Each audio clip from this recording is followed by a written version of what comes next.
Good evening. Welcome to Lompoc City Council meeting.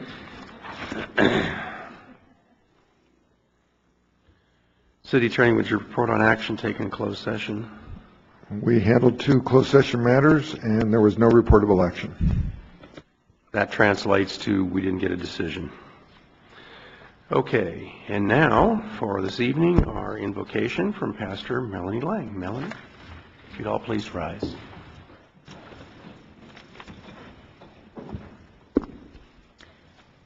Will you pray with me? Creator God, we ask you to bless this gathering of our city officials. Lead them as they make decisions that affect our community. Give them guidance and wisdom in all they do. We pray for those in our community who serve and protect, for our firefighters and our police officers, our sheriffs, and those who serve in our military. Watch over them as they serve our community, our state, and our country. Bless not only our community leaders, but also those in our community who are served, both those who serve and are served. Help us together combat the problems that our city faces, such as homelessness and crime. We thank you for all the diversity and richness of this city, for the beauty of your creation that surrounds us, for the amazing things that grow here, and the vast ocean to our west. God, we ask all of these things tonight, that you bless each of us as we go forth today. Amen. You join me in the Pledge of Allegiance. I pledge allegiance to the flag of the United States of America and to the republic for which it stands, one nation, under God, indivisible, with liberty and justice for all.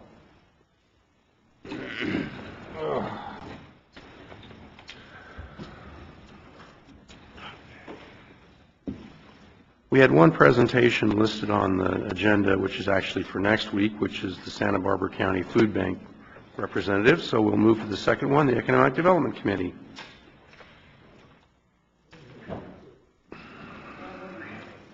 Warm up here? No, you just throw you right into the fire. Thank you. I'm used to it laying right here being handed off to me by Steve, but I no longer have the privilege of being a warm-up by Steve and then coming on. We up yet? Awesome. Thank you, Mayor, council members, administration, and our community members for allowing us to come and let you know what's going on with our Economic Development Committee for the past 6 months from December 2013 to May 2014. We've been really busy. The Executive Committee has had quite a few changes since the December meeting. We've had a transition with myself becoming the chair and Debbie McComb becoming the vice chair. We've had an addition to our Executive Committee with the joining of Tim Harrington upon his appointment, as well as a loss. We've lost Alice Millsgan. She has resigned due to health reasons, so we are looking to fill that position.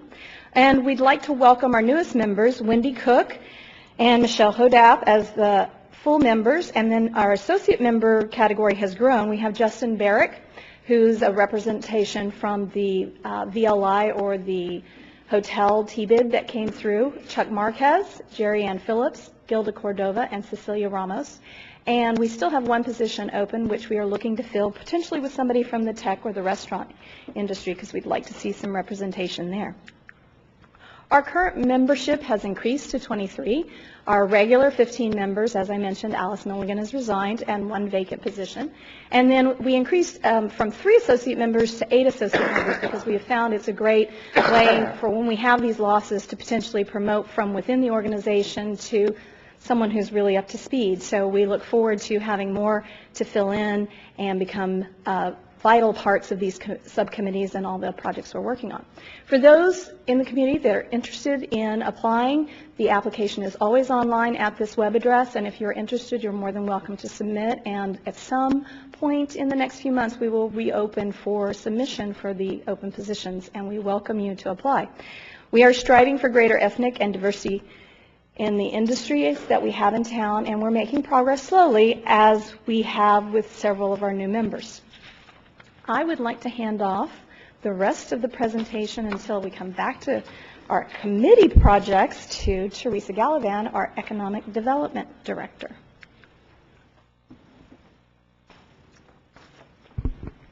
Thank you, Chairman Osborne, Mayor, members of council, audience, and viewers. The next part of our economic development report includes a review of economic indicators. Then we'll go into staff activities, a review of the RFQ we've been working on for the property next to Allen Hancock College, and then we'll go back into the committee's activities. This one's a little different.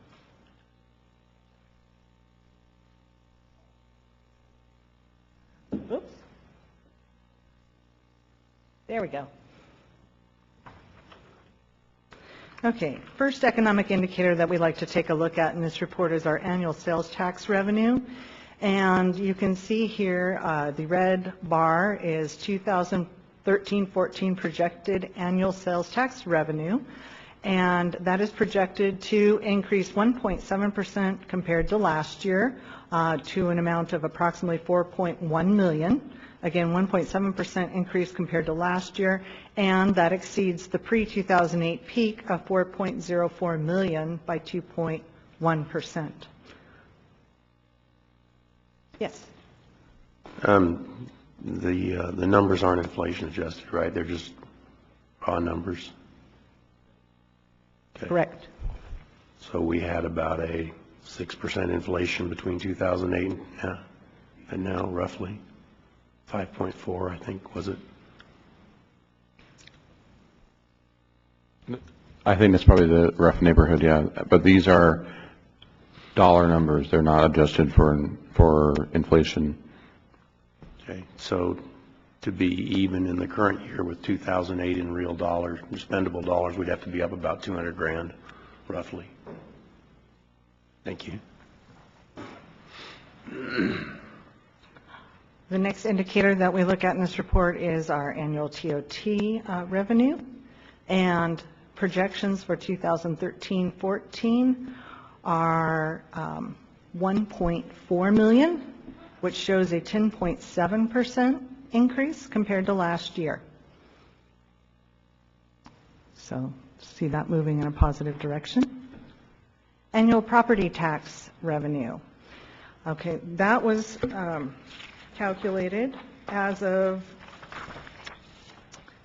for the fiscal year, we are looking at 3.5 million in revenue and property tax revenue, which is a 2.7% increase compared to 12-13 and a decrease from the peak of 2007-8 of 7.5%. So again, going in a positive direction, but still a ways to go before we reach pre-recession figures if we get there. Capital investment, this is the number of permits issued and their total valuation. This is as of April 30th, 2014, the red bar, which is 32.2 million, and it's a total of 640 permits by that time, compared to last year where we had a total of 611 permits with a total valuation of a little over 39 million. So we have more permits as of the end of April, a little bit lower in the valuation. Last year we had quite a few permits that were part of the hospital project, so that probably makes up some of the deviation there. Unemployment, our unemployment statistics. Unemployment statistics have been going down, however, and we are for the first time in single digits since pre-recession, so that is good news. There's a lot of controversy about the unemployment statistics, that they don't represent folks that have exited the job market completely, that it is the Employment Development Department takes the census data and has a standard formula that it uses to apply to these releases, so it may not give you the exact information that you're looking for as far as, you know, a new employer, a large employer coming into town like Denmat, but we are pleased to see this trend. Nonetheless, it is a statistic that is a benchmark that is used to gauge the health of our economy from a workforce perspective, and we are pleased to be in single digits and continue to see that trend moving in the right direction. And again, here you can see it represented in a different bar graph, again, going down, unemployment going down.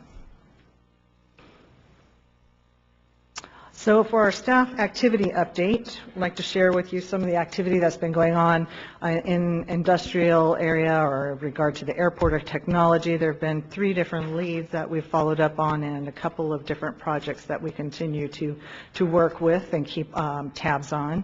I'm a board member for the UCSB Economic Forecast. We recently had our annual forecast project presentation here in Santa Maria for the Northern Santa Barbara County presentation. That was at the Radisson. And among the presentations, we had one from SpaceX and Allen Hancock College as well. So it was nice to have local representation and some innovation reflected in that is happening right here in our community. We have been working, there's a group of us that have been working on the development of an agricultural forum that will take place at the Dick DeWeese Community and Senior Center, and I want to thank Joanne Plummer for stepping on board with that committee. There are several other folks on that committee, and I know that the Economic Development Committee members will talk more about that effort. But we are pleased to see that September 12th is a date we are targeting for that new event. Also, we've been working on and supporting a tri-county broadband effort. Several months ago, a Ventura County ADC came forward along with the new chamber CEO for the city of Santa Barbara in collaboration with our chamber and many of us here in the room to put together a grant application for a tri-county broadband effort.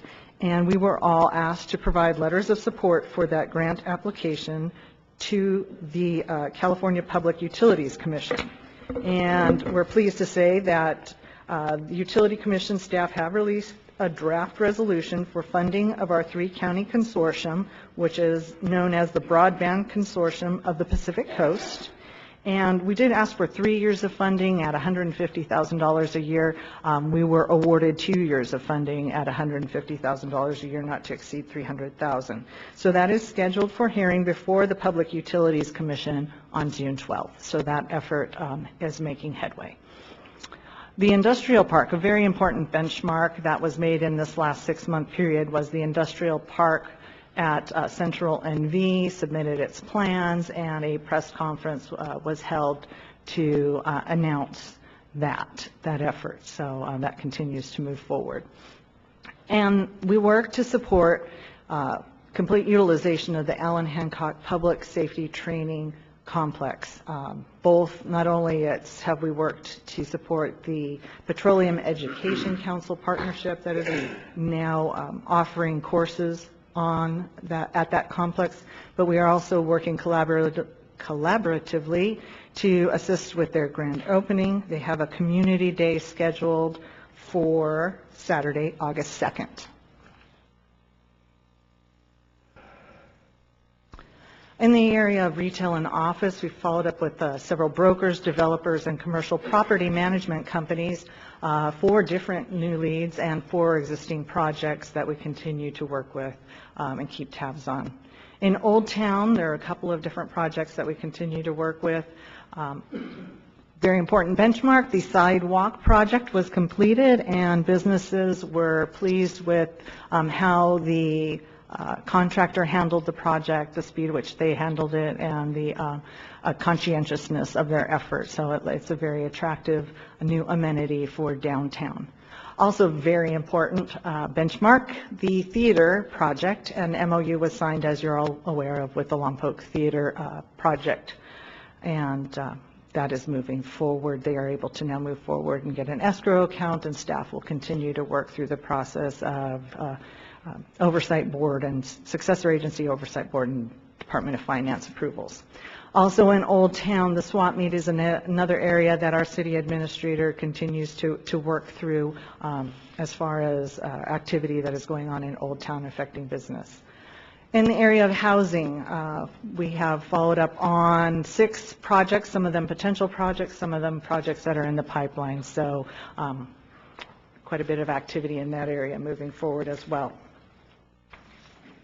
Restaurants. There have been 5 different restaurant leads, and we continue to follow up with several of them. Of those leads, we shared information, giving out information on our economic development revolving loan program to 3 different prospects.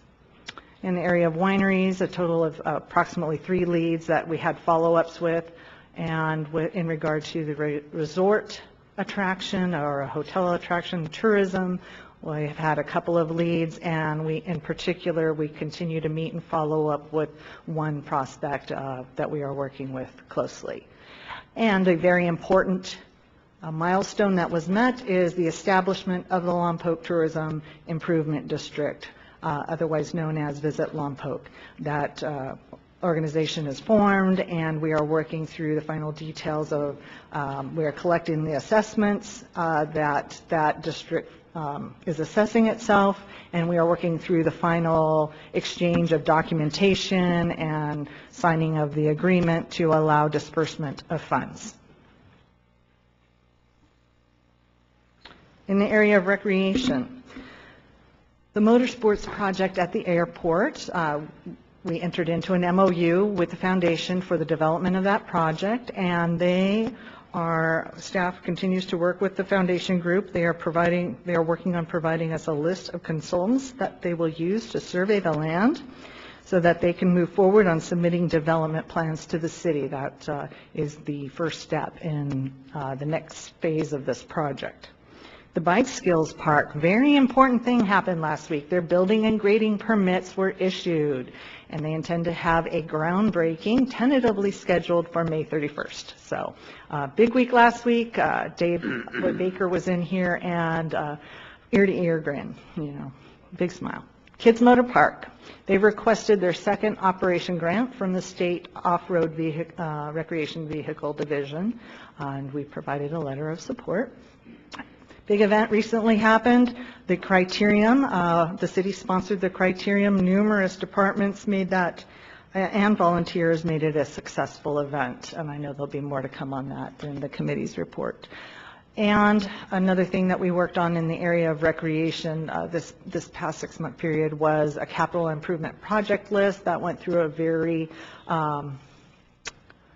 many steps of a review process from the Economic Development Committee, the Parks and Recreation Committee, and then we brought that to council on how we would go ahead and utilize the remaining RDA bond money. And we do need to bring some of that back for further consideration, although we are moving forward with the 2 areas that council approved. And last, that P4 initiative is another item of its own. We have been working with Vandenberg Air Force Base to develop on its P4 initiative, which is essentially a resource sharing collaboration opportunity. And in the area of recreation, we are creating a partnership where folks from our community can it would be an easier process to get access onto the base, to use the bowling alley, and there would also be an incentive program or a discount program, if you will, to use Marshalia Golf Course for members of our community. Conversely, we will be offering a Splash Pass. We will make it easier for folks on the base to have access to Splash Pass and other amenities that we offer as well. In areas of other investment, we, in this last 6-month period, amended the chamber agreement to include a few more items in regard to strategic planning and marketing planning. I talked about the UCSB economic forecast. I'm also on the Workforce Investment Board, along with many of my colleagues on the EDC, and a job fair was recently held. There'll be more to come on that. I work with the editorial board that helps produce the biweekly column in the Lompoc Record. Also, as mentioned, we do have a new membership, and we are working on our next strategic planning session, so that will be upcoming. We adopted a new economic development incentive in this last period, thanks to our Management Services Director Initiative and Utilities, where a new business coming in that occupies a vacant building, it could qualify for a reimbursement rate. We also instituted an Economic Vitality Award, and the committee will talk more about that initiative that they actually brought forward. We're happy to help facilitate it any way we can. Pretty exciting. We also started the Development Assistance Team, which has now had 2 meetings. This is a cross-functional committee of all of our city departments that are involved in the development process. And we have open appointments for folks to come in at no charge and ask questions of the resources at the table. And we had our first appointment last week at the Development Assistance Team meeting. I also participated in the annual CalEd conference, a great opportunity to stay abreast of activities and initiatives in economic development across the state. And we are working on the economic development element for the 2030 General Plan Update Phase 2, so that is underway. Further, we have discussed a banner policy and are planning on bringing something forward to Council in June for a banner policy, and more to come on that.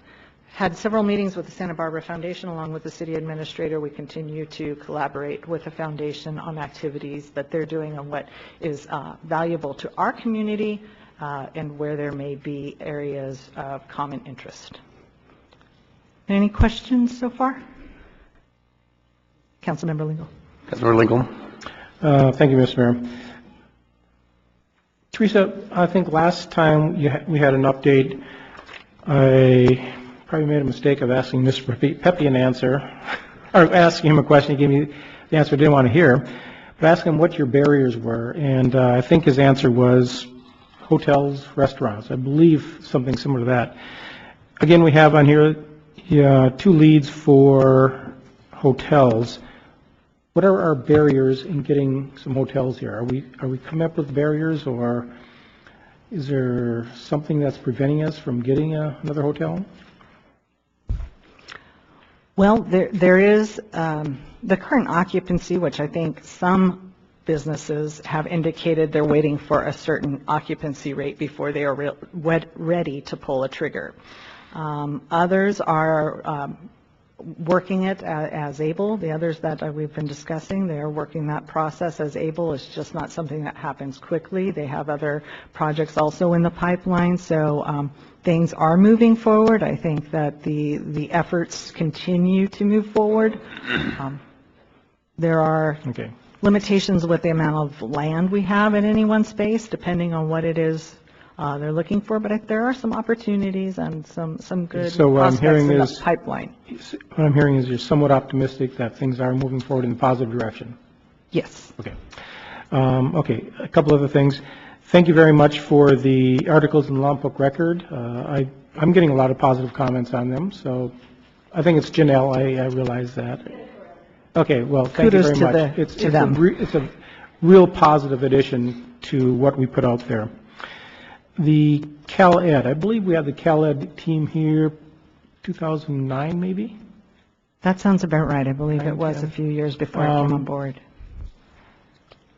I'm assuming we're doing some follow-up with them, but could I request that at some future meeting you give us a report on where we now stand with the recommendations of the CalEd committee that came here?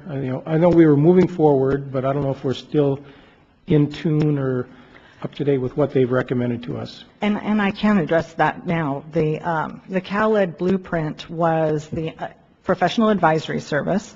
As you remember, they came in for 3 days and did an assessment of stakeholders in the community, many of you included, and their blueprint was exactly what we have followed: to create a committee, to involve members of a diverse business community on the committee, to develop a plan, and to move forward with a plan. To your point, though, we do have an upcoming strategic planning session where we can check in with where we are with our plans and make any adjustments as needed as we continue to push forward on improving our economic development efforts. Okay, thank you. Last question. Hey, Bob, let me get 1 second in here.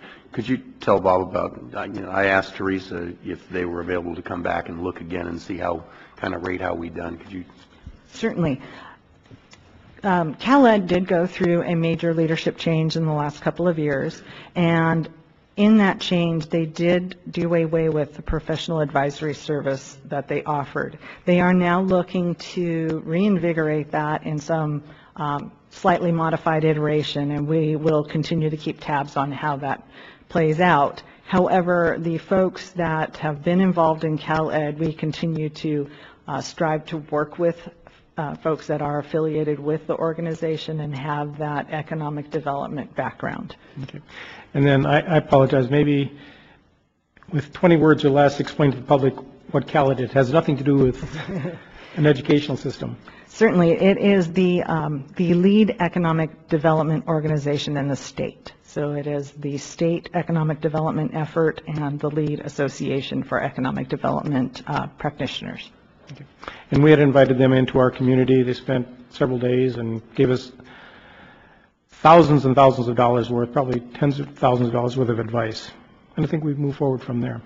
Okay, last question. Development activity or development advisory team. Who is the lead on that? I have a person that contacted me the other day and was kind of lost in where to go. Certainly, we ask that they contact the Economic and Community Development Department to set up their appointment. The city administrator and I run the meeting, but if they have a question or are uncertain about whether or not this would be the right service for them, I would be happy to field that, as would my staff. I'll get you the phone number. Okay. Okay, thank you very much. Let me throw in just a couple quick pieces. For those who don't know, the Mervyn store sold about 2 weeks ago to a very aggressive owner. It was painted on the weekend. They're working on the roof today, and then we'll be marketing it nationwide next week. Today I worked with a broker looking for any industrial space in the city of Lompoc for a local business that needs expansion space, and I'm both happy and sad to report that there is none above 3,000 square feet. So our economic development efforts with regard to the industrial and commercial side have been very effective, and we need the industrial park, and happily it's coming along. Also, I think everybody probably noticed the fence go up at the former Beatty Ford location. And although the closing document from the county has not been received with regard to the long ago removed underground storage tanks, it's just a matter of time. And then, Bob, to your question on the hotels, as you recall, the one, the kind of the stumbling block issue was the sewer line. And Patrick was able to jump in the middle of that some time ago and get that done, but they have another opening going on Paso? right about now. And then they had one in Orange like 2 weeks ago, so they've been kind of occupied with that. And the other hotel prospect indicated to me the other day that they could be out of the ground and built in 14 months as soon as the occupancy numbers got to where they were looking for. And I think we're going to get there.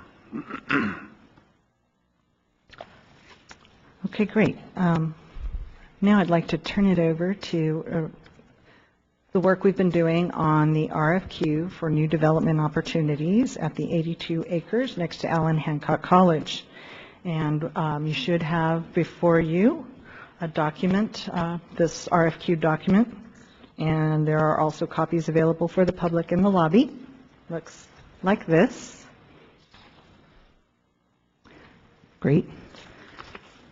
So a little over a year ago, Council ended the exclusive negotiating agreement with EEG and directed staff to work with the Economic Development Committee to develop a request for proposals for the development of a viable project on the city-owned property next to Allen Hancock.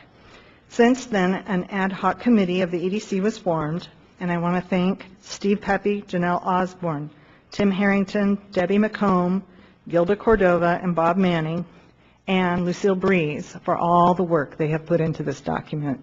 I think we've come to a very good place with this document, and I appreciate all of the effort that they have put into creating it. So while juggling many other projects, the group and staff have been working through this process of determining the best way to proceed. So for the first several months, the work group conducted interviews of companies that might be interested in the project, that had companies that would have all or maybe part of the components experience in those areas that we had discussed as options for the property. And through those discussions, we learned that starting with a request of interest or a request for qualifications was preferable to starting the process with a request for proposals on such a complicated, complex project.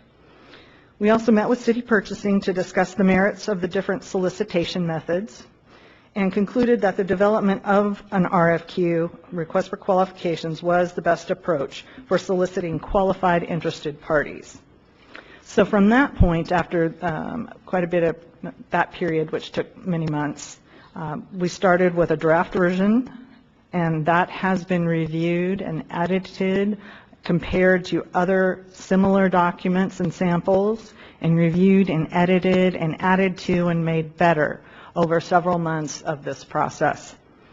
The review process has also included city department heads and the city attorney. So thank you for your input also in making this, helping us perfect this document. And we look forward to any comments that council may have.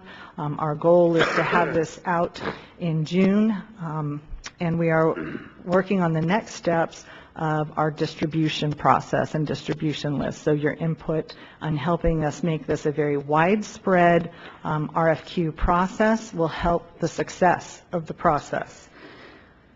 Council's direction to conduct this process stems from the desire to conduct a competitive process that casts a wide net to identify the best team possible to bring forward a viable project. And to do that, we recommend a 4-month RFQ process so that, again, the information can be widely distributed. There's adequate time for quality responses as well. We have also broadened the scope of the project to, again, attract more viable proposals, all the while defining the key elements that the city would like to see move forward in the project. So I'd like to quickly walk you through the key components of the RFQ for new development properties.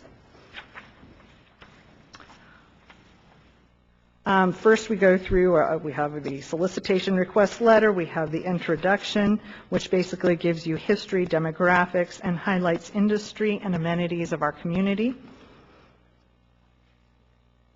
That's several pages of description. Then we get into the site location, and we have a map here that indicates the proposed site in relation to the surroundings. Then we get into background. And that talks about the history of this project, how it started with the Spaceport Park and then moved on to the California Space Authority project. So that gives you and any interested parties a very important history of how this project has been through many iterations over the last decade and a half or more. Then we get into the conceptual scope of development and state that we are currently seeking a comprehensive vision plan for development of this site that is economically viable and promotes economic development. And that it include an educational component. It need not be focused on the previous Space Center project, although it may be, and other concepts could possibly include some of the following, but not be limited to these concepts: connection to educational organizations, utilization of Lompoc Airport, a hotel convention center, a business research park, technology center, or technology center to support local contractors and businesses. And it goes on with additional information about assembling the necessary team to complete the entire development, the qualifications of experience and financial capability, experienced developers and operators that have successful track record in bringing entertainment, retail, or other major destination land uses. Again, any of the examples, not limited by the examples, could be considered. Then we go into financing, and we talk about minimizing the level of public financial participation in the project, but also wanting to attain the most distinctive, highest quality, and marketable project possible, and that the city's major financial contribution will be the land and the lease terms. Preference would be given to developers that minimize the use of public financing. And the city has the following financial objectives: ensure the hotel is operated with the benefit of a convention center, leverage economic gains of the project for the general benefit of the city, limit financial participation by and risk to the city. Then we define the timeframes and deliverables. Again, the RFQ process would be 4 months from issuance. Then we move to an ENA after we go through the process of evaluating and making a recommendation to council. Submission requirements. There's a whole list of submission requirements that are also there, including information on the entire development team, summary of qualifications, experience references, detailed descriptions of similar projects, 3 similar projects comparable to the proposed project, a description of the types of entities that would develop and operate the project, and proposed method for disadvantaged business enterprise inclusion, which is required. It also goes on to talk about the minimum qualifications, and again, references, experience, all of those items listed there, partners, experience in any of the areas that we've shown interest in, from hotel projects, convention center, restaurant, cultural centers, business parks, themed museum parks, regional sports, concert venues. Then we get into award procedures. A committee would be put together to review all the responses and would be evaluated on the respondents' adherence to the goals, objectives, and evaluations criteria outlined in this RFQ. The qualified respondents would need to come in for interviews and answer any questions. The committee will rank the responses and pursue negotiations with the top-ranked respondent after city's approval. So the purpose of the ENA, which would be the next step for the successful respondent, would be to set out a timetable for the development team to provide a development proposal, conceptual scope of development acceptable to the city. And upon recommendation by the committee, the city council would make that final decision on the approval of the ENA. So again, we go on to the evaluation criteria, ability to arrange financing.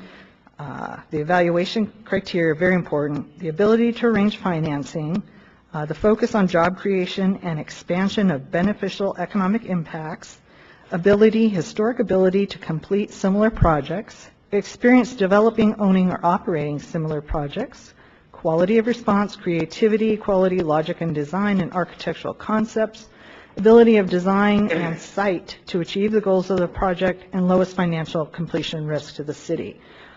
Again, going through some final administrative information that needed to be in there as far as terms and conditions. So that generally walks you through all of the information in the RFQ, and any feedback that you have, feel free to email me or Janelle with any comments in this. We are going to get this, our goal again is to get this RFQ out and distributed in June so we can get going on this process. Councilmember Humble. Yeah, I'm real pleased to see what you have here tonight, because that's what we need to build. People that are coming to town are wanting to look what's available and how we can get it to them and how we can move it along. I think what you put together there is a very usable set of maps and figures and documents. Now, it's going to be interesting when the first RFPs go out, just see what kind of feedback we get. Thank you. Councilmember Costa.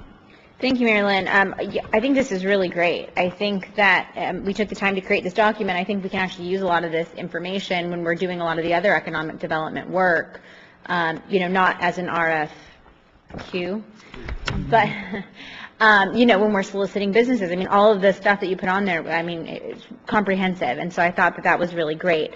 I think you said it, but I was just wondering, what's the time frame if it goes out in June, how many months are we putting it out there? 4 months, a total of 4 months. So from the date of issuance, respondents would have 4 months to get their replies to the city. And we are actually asking that as soon as they know they're interested, they please let us know in case there are any changes. We can keep in contact with them and let them know when we have most frequently asked questions. I mean, very important, as you all know, in this process is that we share the same information with everyone who is interested in participating and at the same time. So once this is started, we need to follow that process and be sure to do that, which is why we ask interested parties to let us know as soon as possible that they intend to submit, and they're working on their proposals so that we can keep them informed of any changes, potential site visits, or other information that may come out.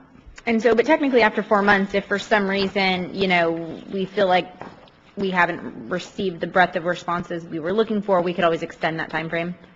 Yes, that ability does exist. Okay, so I think it would probably be prudent to come back to council after that 4-month period to make sure, I mean, I don't know if that would be too much work, but to make sure that, we're satisfied with the number of applicants who have submitted their qualifications?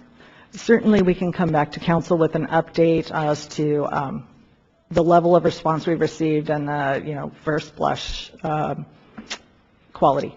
I think that would be helpful before expending a ton more energy and effort moving forward, and then we're going to say, well, wait a second, we don't think that was enough or something. So just for information, I think that would be helpful. Okay. And then, Councilmember Lingle, I actually have a question for you. On page 3, it says a soon-to-be-opened oncology center. Is there an assumption that I know it's a radiation and oncology center. It's radiation oncology. So is that assumed by just saying oncology center? Just because I've been told that having radiation is a really big deal because of the way that they have to build the infrastructure. They will have radiation or oncology drugs there as well. They will administer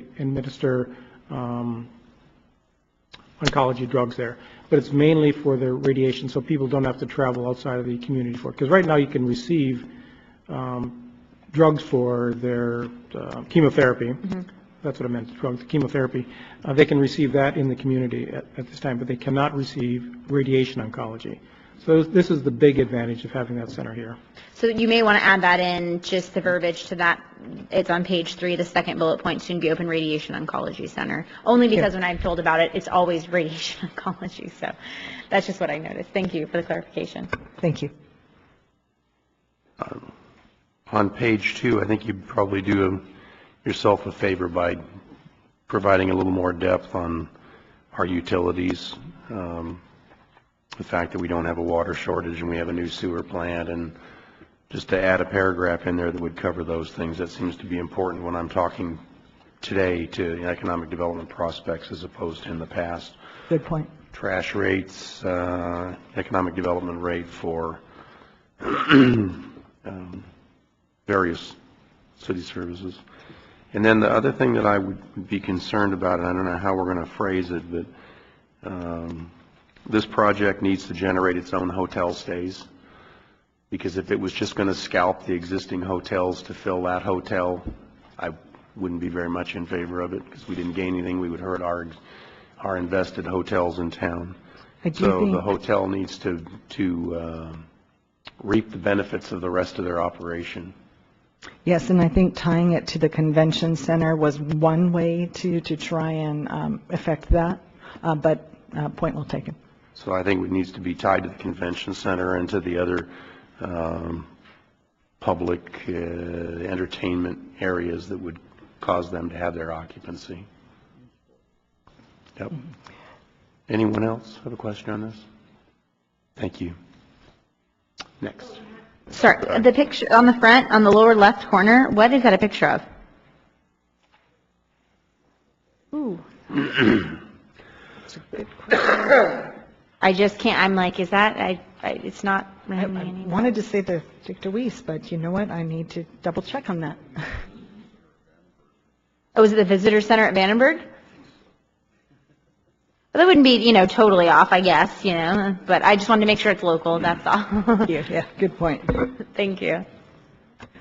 Okay. No further questions. I think I'd like to turn it over to the committee for the remainder of, and again, thank you to the ad hoc committee and Lucille Breeze for getting this document perfected. Thank you very much.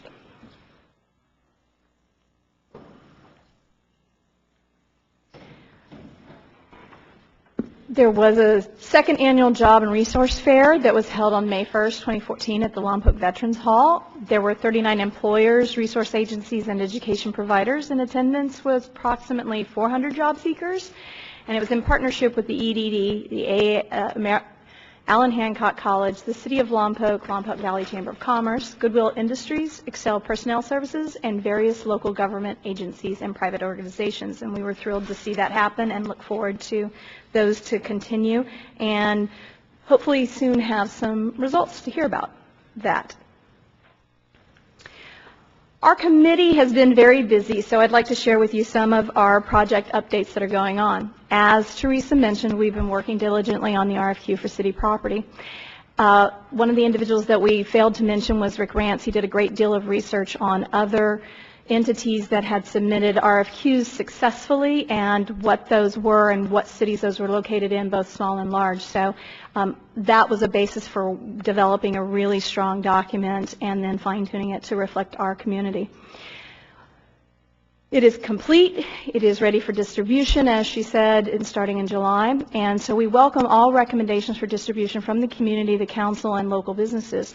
The contact would be, and we'll input the information into this for when it goes to the website so people can pull it down from here, we'll add it, but should be to Teresa or myself so that we can add the recommended addresses, phone numbers, emails, contacts for this to be distributed to, whether it's a real estate agent or developer or someone who's a venture capitalist. We would like community input as to expand that list so that we reach as many as possible, because once they receive it, we will encourage them to also share it with their entities that they have contacts with. So again, we'll add Teresa and myself's contact information into this when it goes to the website so individuals watching this can go there and get the information. The Economic Development Committee started a bi-monthly column in the Lompoc Record to keep the community informed and gather feedback, as well as reposting it onto Facebook. Topics have included the research on a new tagline, the upcoming and now past bike race, the business tax, the public safety training complex, Old Town revitalization, our new members, and projects for the first 2 years, as well as our new Economic Vitality Award. We are getting great feedback on it. We encourage everyone to either submit and take the paper in its normal delivery fashion to your doorstep, or try it electronically and read through it so that you get up to speed. The Record is doing a great job of focusing on local activities and local businesses, and we want to support them in turn for providing that information. As Teresa mentioned, the Visit Lompoc Hotel Investment District has been started. Council did appoint a board member, Justin Barrick, as an ex officio member to the Economic Development Committee. And this is providing a great line of communication between the VLI organization and the Economic Development Committee. So we appreciate that and look forward to that partnership. As Teresa mentioned, there's a broadband consortium across the Santa Barbara County that is looking into expanding and getting the grant funding in order to move this forward. So that met here in Lompoc in January. Several of our members participated in it. The task force has been notified that they will be awarded and are going forward with the funding process from the PUC. And the task force will also bring it back to Lompoc over a working lunch in a soon-to-be-announced date. As soon as we have it, we will circulate that so that we get local businesses involved, so that it is the best input possible as to the best use of the funds to get the broadband distributed across our community, being we're one of the few counties that don't have this as part of their typical services.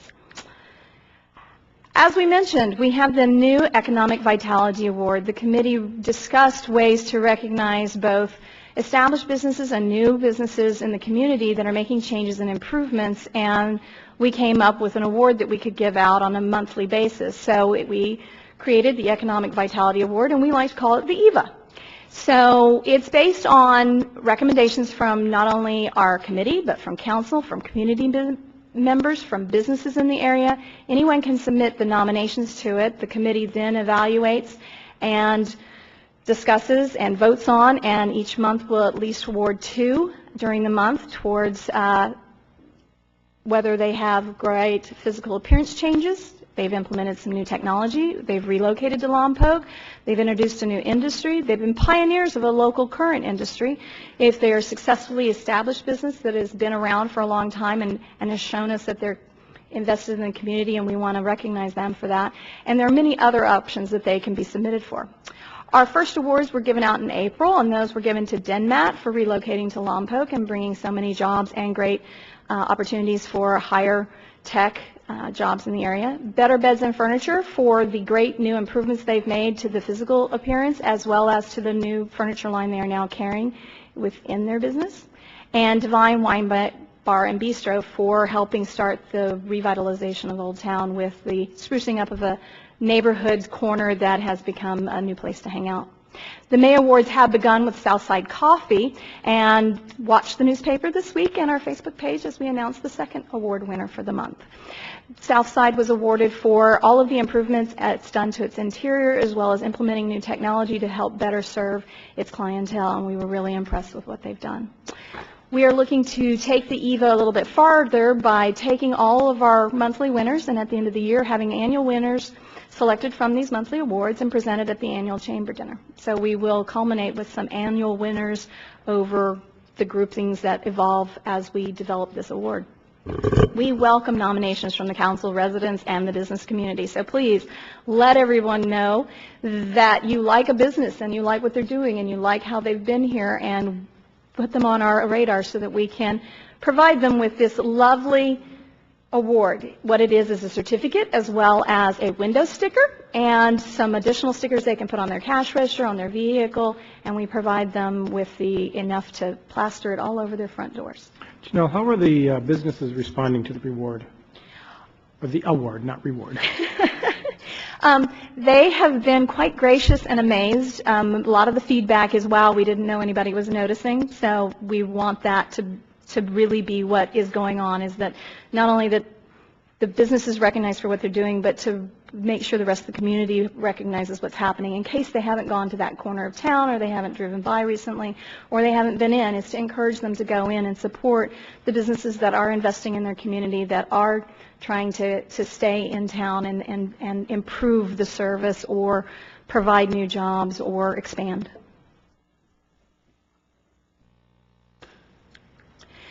Other committee projects. We are still doing work on the city tagline suggestions. We asked the community for suggestions regarding an updated tagline via our monthly column with a deadline of May 1st, and our subcommittee is going to meet and review the over 30 suggestions that we had to come back hopefully in June or July with a couple of suggestions from them. Some of them were really great, and I think we have a great community that's really pitching in to re-examine our community and give it a better reflection of its overall personality. The economic development element for the 2030 general plan update is being worked on by the EDC with input from our strategic plan, and so that the Planning Commission can move forward on this, and our initial review is planned for June 25th. The first Lompoc Technology social event just happened at Divine at 5 o'clock this afternoon. We had the IDEA meetup at Divine hosted by the Econ Alliance Committee out of northern Santa Barbara County. And it was organized by a local technology entrepreneur, Ben Kiplinger, and a regular committee audience member. And we were thrilled to have this event. He asked Steve Selmeyer, CEO of Denmat, to come as the guest speaker. And these are designed to foster entrepreneurial potential in the northern Santa Barbara County, connecting innovators, investors, and ideas. It was wonderful. We had a little over 25 attendees, most of them locals. Some of them came all the way from Santa Barbara and some from Santa Maria. And the feedback as I left trying to get here for this presentation was, this is great, we need more of these. We really love to make the connection because there are some high-paying jobs in town, but finding the right connection for those is hard. And some people in the audience discussed, oh, we have individuals who have those qualifications who are hunting for jobs. So I think having these sort of mixers with the companies in town and technology and getting the word out and making those connections will help us grow the area that we are lacking in. Speaking of the Econ Alliance, we have participation by our own committee member, Steve Heppy, who's joined the board.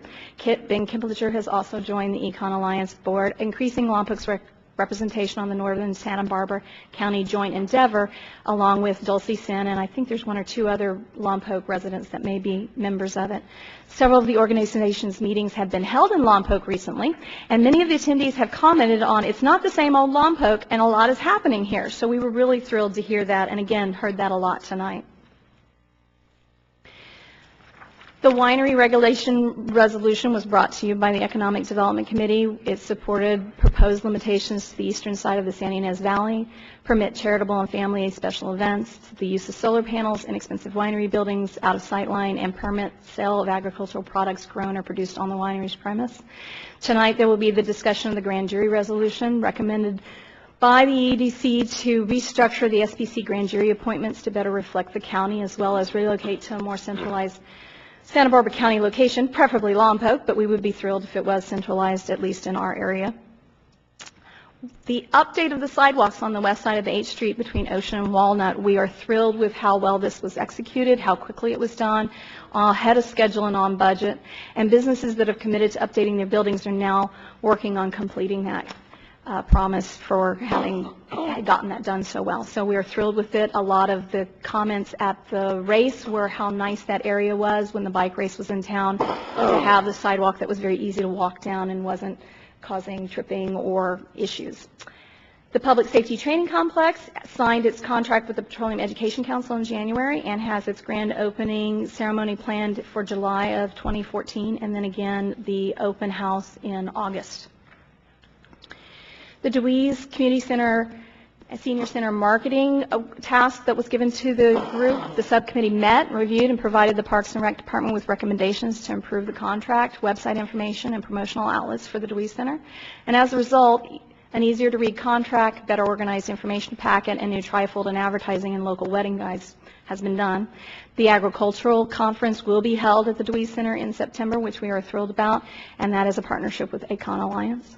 The Beautification Committee, we actually had some of city staff who's a liaison with the Beautification Committee attend the Economic Development meeting to discuss options to partner and clean up the blight in our community. They said our presentation to them a few months earlier sort of woke them up and shook their thoughts about what they've been doing traditionally, and they're now evaluating what they're doing and looking at new ways to engage the community rather than just continuing to repeat the programs that they have had in place for numerous years. The Parks and Rec project list, they're seeking grants and use of current funds, and we don't want to duplicate efforts, so we're working in partnership with that commission and that department to prioritize the list and then return to the EDC for input as well as to council. The seasonal contests that we've recommended to the chamber will be updated. Currently, they are bringing back the I Love Lompoc campaign, and this year it's Say It With Flowers. That window display is beginning, and I believe submissions June 18th. So businesses out there, dress up your windows, put fun things out, and show your love for Lompoc. I would now like to hand this over to Debbie McComb, our vice chair, to review our committee reports, which should be a part of your packet, unless you have any questions. Sorry, I just wanted to repeat that, what Ken had said in the audience. What's the date for the window? The application to be a part of the competition is June 18th to the chamber. The deadline for submittal is June 18th. So Say It With Flowers, that's right around Flower Festival time, right? So that's going to really correlate great this year. I'm excited about that one. Great idea. Ken, come to the microphone. Quickly, can you come to the microphone? Sorry, I just wanted to highlight this because there was more businesses that participated last time than I thought there would be, and they kept them up for a really long time, which was pretty cool. Well, that's the hope. And when I met with Cotty from the Urban Forestry, we discussed partnering to do that together. Since they do it with flowers and we do the windows and the storefronts, we thought it'd be a great idea. So we met, and the Beautification Commission was behind it. So it's another good step, I think, in the right direction for the Lompoc Valley. So great. Can you tell the community your name? Oh, I'm sorry. Ken Austini with Lompoc Valley Chamber of Commerce. Thank you. Sorry to get you out of your seat like that, and sorry to interrupt the presentation. So June 18th for business storefronts, the windows. Yes. Okay. And storefronts. And storefronts. Okay. Anybody who wants to participate, we encourage everyone to show their love of Lompoc. This is the right step in the right direction. Well, it sounds like you guys are doing a ton of work, and I just wanted to quickly say the work with other commissions I think is really fantastic because, like you said, a lot of these programs we do year to year, and they're great, but it's always good to see how we can change that up, and so I appreciate that effort. Economic Development Committee finds ourselves involved in so many different areas that rather than duplicate our work or contradict another group, we'd rather work a partnership and liaison and help each other accomplish some of these things that we need done. Debbie?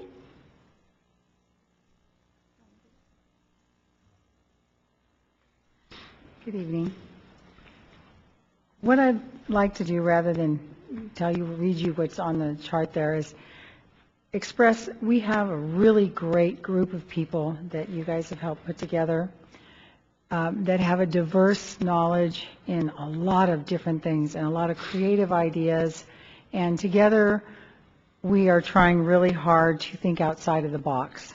With that, we do have guidelines that we follow, and we always try to stay within our objectives and our goals, which is launching Lompoc into the 21st century, supportive business environment, and marketing and public relations. In doing so, with the packet that you have, there are some documentations that have, actually each one has its own page. The supportive business environment has page, actually it has a couple pages, launching Lompoc, and again the marketing and public relations. What this does is this tells you some of the things that we brainstorm in our meetings and where we find we have a goal or objective. It then tells you the status of that item, then tells you the lead committee member and the team that's working on that, and then the executive committee liaison who is going to kind of follow along to see that we don't have anything fall off of our map.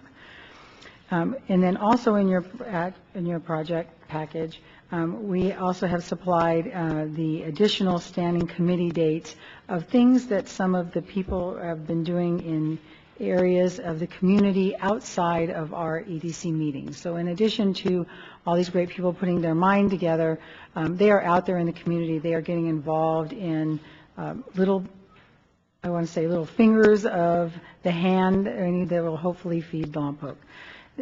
We are trying really hard to meet all of the requirements of projects that are given to us by the council and also by the community and also by ourselves. And Janelle might want to add to that. So what you can see from the second document that council did request from us to start supplying, and this is our second time to do, is that we have a total of over 366 volunteer hours put into current projects in the last 6 months. And that basically equates to working on over 40 topics with an average of 3 to 4 members on each topic, spending about 11 hours on any one topic. Some have had 20 to 30 hours put into them. The editorial team usually spends anywhere from 5 to 6 hours on an article. Some of the groups have spent, like the RFQ, has spent even longer and more time on it. So the topics range anywhere from phone calls and emails to attendance at city council meetings, various projects in support or in discussion of, building partnerships like we spoke of with the other city commissions like Parks and Rec, beautification, or the planning committees, and working on our goals of creating the supportive business environment and marketing Lompoc and launching Lompoc into the 21st century. We thank you for letting us come before you and share this information, and we thank Alice Milligan for her time on the committee, and losing her was a hardship, but we will look forward to the next applicant who is appointed in her stead, and I'm open to questions. Councilmember Rondahl. Oh, sorry. Councilmember Lingle. Thank you, Mr. Mayor. No questions, just a couple comments. Sure. I think this committee really defines and typifies Lompoc. I mean, the excitement that your committee generates, your volunteerism, your wanting to improve this community. I mean, that's the whole goal. I mean, you see this when you walk through the community, when you talk to community, when you talk to people. There's so many people out here that are proud of our community, really wanted to improve, and I just think this committee captures all that energy that's out in the community and puts it into a group of, 30 people, 40 people. So thank you for that. The other thing I want to say is that I had mentioned CalEd earlier, and I really believe that this committee is probably, at this point, the best thing that came out of the CalEd visit, their visit and their recommendations. It has propelled our city in a direction and a force that we have not seen in years, and I just really want to thank you and your committee. I mean, it's fantastic the work you're doing, and please continue to do it. Thank you. I'll be sure and pass that along to all the committee members at our next meeting. Councilman Hopewell? Yeah, interesting when you talk about Cal Ed. I was at that meeting when they made the presentations to the audience and the council. And the one thing they said, you got a beautiful town. And before that, all you could hear from the locals, how bad it looks, you got this and that. And they said, we've been to a lot of towns through the state of California, and this place really looks good. So just build on it, and that's what's going on here. The other thing is that putting together your presentation, everything's been good. Can we get together and get a presentation for the League of California Cities in, I think it's September, to show the Hancock Center? There's a lot of cities in this state still don't know we have a brand new Hancock Center here. I think that we put together a presentation, and there's desks that people walk around and look at, and it's quite an event, and it's a good way to sell what we have. I'd be happy to. Councilman Costa? Thank you, Mary Lynn. It's great you guys come because it's good for us to have the opportunity to say thank you because, you know, it's volunteer effort, and I can't say thank you enough for the energy and time that you all put in. So genuinely, I mean, really, really thank you. I did have a question for you, and that is, for a while there, it felt like there might have been a little bit of burnout. Like there was, and I know that things move slowly at times, and I was wondering if, you know, but lately it sort of feels like in the last month even, there's been this reinvigoration. And I don't know if it was turnover that maybe caused some of that, or if some folks were just overloaded, or what. And so I wanted you to comment on that, but more importantly, if there's anything council can do to support the EDC to be sure that that doesn't happen. I agree. There is a cycle with the four-year appointment that is a bit of burnout. I think initially it results from a lot of people making a commitment and then realizing what the amount of work to really make the changes happen. And so we did have some burnout, but I think it was more because we lost several members in early 2013, and as a result, we were actually working with a smaller crew than we originally had planned to, and the team dwindled, so it did fall on the shoulders of, say, 11 members instead of 15. So we ran with it. The appointments that you guys made in March are part of the reinvigoration. We've got new ideas, new energy coming in, and when we get done with our strategic plan and get them reevaluated and invested in what the goals are and get their fresh ideas incorporated into it, I think you'll see even more of a rejuvenation. I think that's the important thing, is that we failed last year to get our strategic plan done in a timely manner, and that really helps with our rejuvenation because we get a chance to go back and do a touchstone to it, see where we're at, see if we're accomplishing it, and by having the outside moderator from Cal Ed moderate it for us, it helps. And we didn't get back to that last year due to the transitions we were having with personnel and wanting to get them all on board before having another strategic plan evaluation. So as soon as we come up with ways to avoid burnout for any of us volunteers, I will happily share it to you.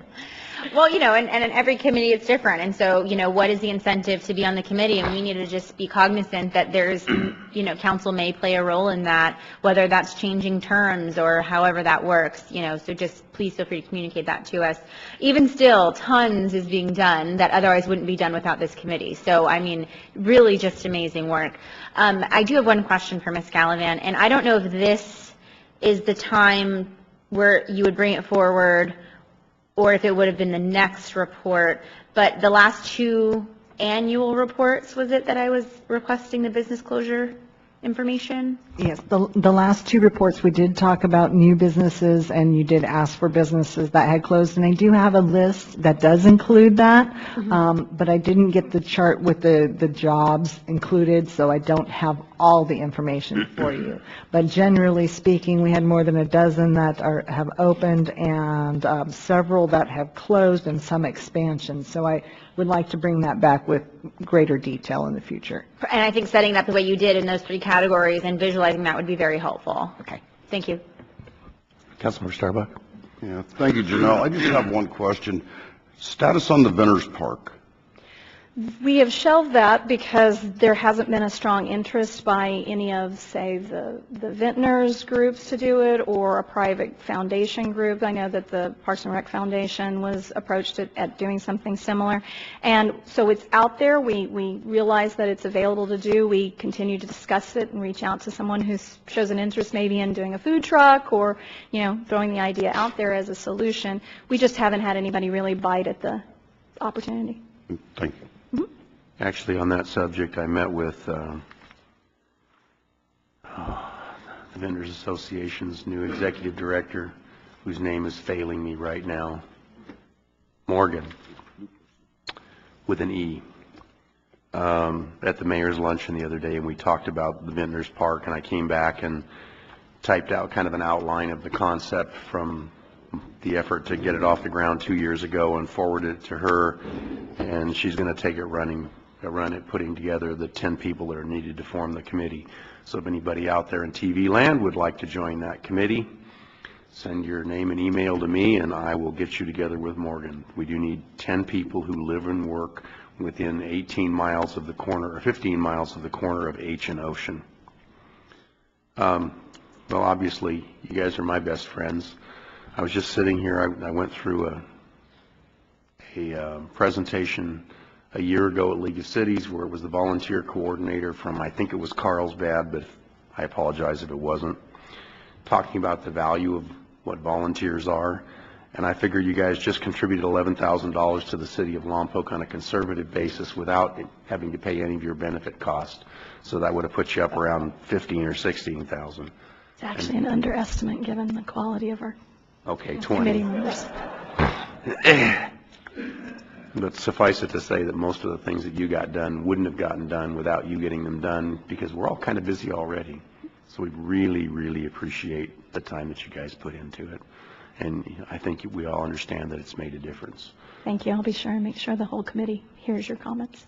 When we look at our occupancy levels in town, we don't have any industrial buildings, and thankfully we now have Mervyn's, so we have something to lease out. But other than that, we don't have any large spaces. So we've done well. And I met with some people from, I guess they live in Beaumont. They're long ago friends of my parents. And they said, wow, this place sure is clean and green and graffiti free. And, oh, by the way, we're going to sell our house and move up here. So good. We want more of that. Thank you. And they wanted to volunteer. So thank you very much. Send them our way. Teresa, do you have anything else? No, thank you. City Administrator status report and how much fun it is to be in Santa Barbara. Yeah. Well, we've got 3 items to cover for you. First of all, just an update that we have begun our outreach portion of our recruitment for the police chief position, and so we're proceeding on our schedule. I did attend the Santa Barbara County Board of Supervisors meeting today. The intent was to weigh in on discussions as a result of our negotiations over tax sharing agreements. In this particular case, there's a presenting issue with a 10-acre annexation, the Summit View annexation, but I think it foretells probably much wider, larger issues.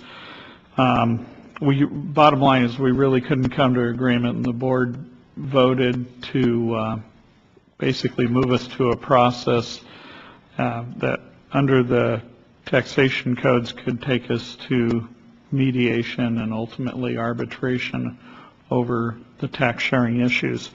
I personally find that to be disappointing, but it is what it is, and we'll deal with it as we go forward. What was the main point of contention? The rate of the actual tax rate, there's within property tax, the flat property tax is 1% of the assessed value, and how that 1% gets divvied up, if you will. There are certain special districts and other services, schools and the like, that pull a certain portion, and then we're left with a remaining percentage, and I'd say it covers altogether between what the city and the county are seeking to split up, is something around 40% of that 1%, and maybe slightly more, or maybe around 41 or 42%. We were willing to accept 14%. Their staff basically represented that they thought cost neutrality occurred when we get about 1% of the 1%, and they would get around 40% of that. So, But historically, that's what's been happening. historically, we've gotten between 14 and 18%, and I was willing to go on the lower end of that range so as to not hold hostage, if you will, a singular smaller annexation, recognizing that I favor a more broad-based standing tax sharing agreement anyway, where we're not having to decide it on a parcel-by-parcel basis, but we have a comprehensive agreement. That's certainly been my experience in the last county that I worked in, and I was surprised that here we set this up where we have basically parcel-by-parcel negotiations, and in this case for something as modest as a 10-acre annexation. So there's already been, I know I personally put in a lot of time and effort and energy into this, far more than maybe our the taxation's worth. The county staff has done so. Like I said, I think it's less about this particular 10-acre development and more about positions on a broader basis. So I guess we'll see where the process takes us from here. Thank you. Is it binding arbitration or is it just arbitration? I believe the eventual, I'm not familiar with the tax code, and I don't want to put the attorney on the spot because it's a rather complex tax code that we both need to do some research on. But my understanding is that eventually, if you go far enough down the path, it is a binding arbitration issue, and so it does tend to be foretelling of broader issues for us. And these are critical issues for us as they relate to eventually economic viability. We're not looking to make any sort of net operating surplus off of these annexations, but it does make sense that we'd be able to cover the costs of our services to provide. And that's really all the goal that we were looking for, is where's that point of neutrality. And I guess right now we disagree on where that point of neutrality and the division of that tax share is. I would say even their staff, the county staff, relied on an independent financial analysis that was done, and I believe where they arrived at their conclusion of where fairness was based upon a misinterpretation. I even had the author of the financial analysis there, who spoke right behind me to clarify the issues that they may have been interpreting his report differently, and it was as though nobody heard any of the words being spoken. So, if you mind me asking, what was the vote on that? Eventually 5-0. Supervisor Adam seemed to be supportive of our position, but I believe by the time the vote came around, saw the writing on the wall. Let me ask you a question just so I make sure I've got this right. So now they get 42% of 1% of land only, right? Well, right now they don't. That's where their staff was suggesting that cost neutrality existed. Yes. But they're getting 42% of 1% of vacant land. And Right. if it was a fully built out project, and we took 14%, they would get 26% of 1% of a built-out project, which would be, Many more dollars. okay, good, I'm not crazy. You aren't crazy, and furthermore, I'd They say, are.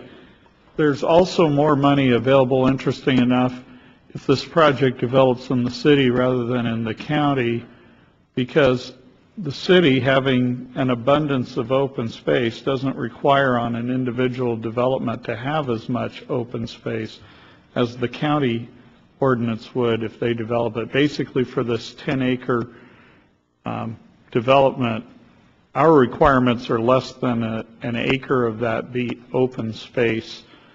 Their requirement is 4 acres out of the 10. So instead of developing 44 units on site, it's closer to 30 that develop as a result of the limitations that a county development would have. So it even gets more intriguing. So that was the day today in Santa Barbara. Moving on, the final thing I wanted to mention was that at my last report 2 weeks ago when we sat here and I shared with you, reported the fact that staff had engaged in a table talk exercise of emergency preparedness planning. Little did we know how much that would come into need as quickly as it did with the fire that we experienced. I just wanted to, first of all, reiterate, I believe I sent the message, but I want to reiterate that I was extremely thrilled. The bottom line success measurement is within the city, we lost no property, we had no one harmed, and our firefighters were safe. We're able to stay safe through all of that. And I think that's the bottom line measurement of the success of what went on. I was, like, as I said, I'm absolutely thrilled not only with the outcome, but you saw the massive amount of support that we received from other areas and from what went on with our own staff, our own teamwork. Fire Chief Latipow responded quickly out on site. It's not necessarily normal he'd be in field command, but in this case, that's what was needed because of the nature and complexity and his particular experience and training. So he became part of Unified Command. They were first responders out on the fire. In fact, that did get acknowledged today by the Board of Supervisors as well. And I want to thank him. I want to thank his fire force that responded out there. Many number of names that I'm not going to go into, but a lot of people there with the police, Chief Ralston and his crew and what they brought about, and every department in the city, Public Works, Utilities, Finance, Planning, Information Services, Recreation. I can go on and on with people who were engaging to help both within the EOC. I had every department head other than Chief Latipow, who was out at Field Command, had every department head in there, several of the managers, and a number of folks out in the field helping with barricades, the evacuation, the reinstatement of the citizens and the like. Great all-hands effort. We were assisted also by the Red Cross and Trinity Church in setting up relocation areas as well as with the school district and the high school. And I just say I'm thrilled by what this team here did and the assistance from others. And I'm doing inadequate with, these are mere words, but it was awesome what happened. It could have been so much devastation that was avoided because of the brilliant work that was going on by people who worked very long hours well into the evening and for days to follow. So I just wanted to give my thanks to them. With that, I believe Chief Latipow does have a separate announcement to make, but I just want to thank you very much for what you did. I'll steal his line. That's what we do.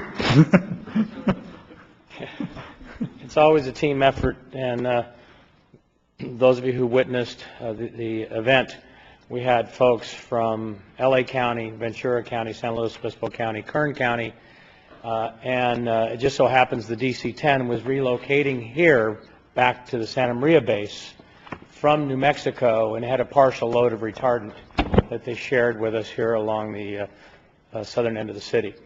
June 7th, please mark your calendars. Everybody at home, please mark your calendars. Everybody in the audience, please mark your calendars. About a year ago, we introduced the Ready, Set, Go program to our community by way of a Ready, Set, Go and Disaster Preparedness Fair at Home Depot. We're back, and we're doing it again. June 7th from 11 to 2. We'll have all the folks you can think of that you'd ever want to visit to become disaster preparedness. Red Cross, PG&E, we've issued invitations to our own utilities departments.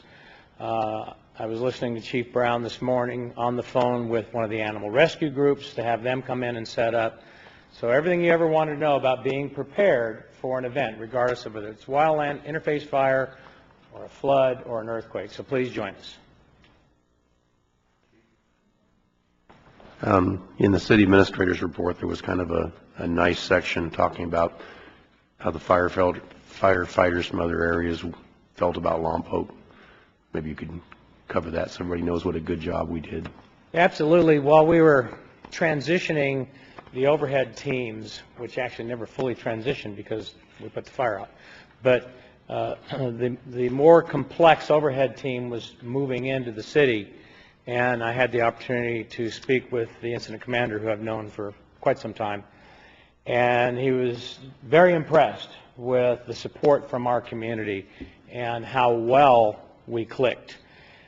So much so that they did not set up some of their services, and that team made a commitment as part of repaying our community to buy local. So they immediately opened purchase orders at several of our restaurants so the crews could come in and be fed. They normally bring a fuel tender in to fuel all the apparatus. They asked me for a list of all of our gas stations that had diesel. So you saw many fire engines in our gas stations, and they immediately started booking hotel rooms. So as you drove through town, it was not unusual to see fire engines and fire pickup trucks and crew carriers. The inmate crews were at the park, but their crew carriers and their drivers were at the hotels. So we're very pleased that they appreciated our hospitality and participated in shopping local. Thank you. City Administrator, although it was outside of our jurisdiction, do we have any general information about it, acreage or, anything else? Yes, it's roughly 630 acres. I lost track of the number of people that were on the fire somewhere around midnight the other night. We had, at the high point, probably 6 aircraft working the fire. The cause has, in fact, been determined to be vegetation rubbing against the electrical lines. The electrical lines are privately owned. They are not PG&E's lines, and that started the fire. Thank you. And Chief, I know we're still working on the cost, upwards of... Yeah, the last report was sitting somewhere around $800,000. It'll come in just under $1 million, give or take. All the bills we're even calculating our own bills right now. And I've asked for the information on who is the lead from the state to put the package together. But I believe the last report we looked at was about $800,000. Thank you. Which is on the cheap side, by the way. The interesting thing, what was burned up there hasn't been a control burn there since 1977. So all that brush that was burnt hasn't been burnt since 1970. And I helped build it, and so did Dirk. We were out there setting fires for the Santa Barbara County Range Improvement Association. And we did all that whole property of JM at that time, over a period of about 4 years, that was all burnt. Controlled. With the current fuel moistures we have, we would not be in a good situation to set a controlled burn. I think we should just point out, too, we were in, this fire was a little different than our past experiences, too, because of the prevailing winds, and that became the the main threat because the fire was moving in directions it customarily doesn't move. So. We had three wind patterns on this fire. When we first got on scene, our engine 311, which there's a picture of it on that brochure, and Chief Brown were the first ones there. It was a small fire up on a ridge line right there outside of Emrys. The wind picked that up and started pushing it towards Megalito Canyon. Started to spot across Megalito Canyon. That's when we started pulling evacuations from G to the west. About the time we put those in gear, we had a wind shift that came back around and started burning to the east and pushing it down the drainages or down the little canyons. About the time we had everybody evacuated out and we got the DC-10 drop, and then we got another wind shift that pushed it, let it burn back up the canyons, and now it made a run for Highway 1. Yeah, it was summertime wind patterns during spring. The other thing I wanted to mention I forgot was another reason why I thought this was really well handled is because I subscribe to Nixle. And so Nixle was a very effective tool. If you haven't subscribed already, please do. It's a fantastic notification system. So anybody watching, you can go to the city website. There's a link. You put in your cell phone number or your email or both, and you can get the periodic updates.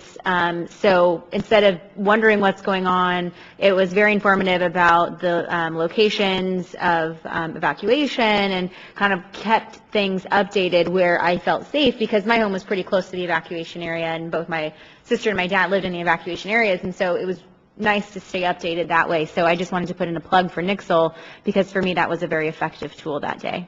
We did have a communications challenge. We knew exactly the box that we had drawn for our evacuations, and somehow different evacuation parameters were being broadcast that were not consistent with the box we had drawn. So we're working on that. Yeah, we had correct information on our website. The conflicts were with some things that were bouncing back from the media that weren't coming from us but other sources. We're working on it. Thank you. Anything else, City Administrator? Okay.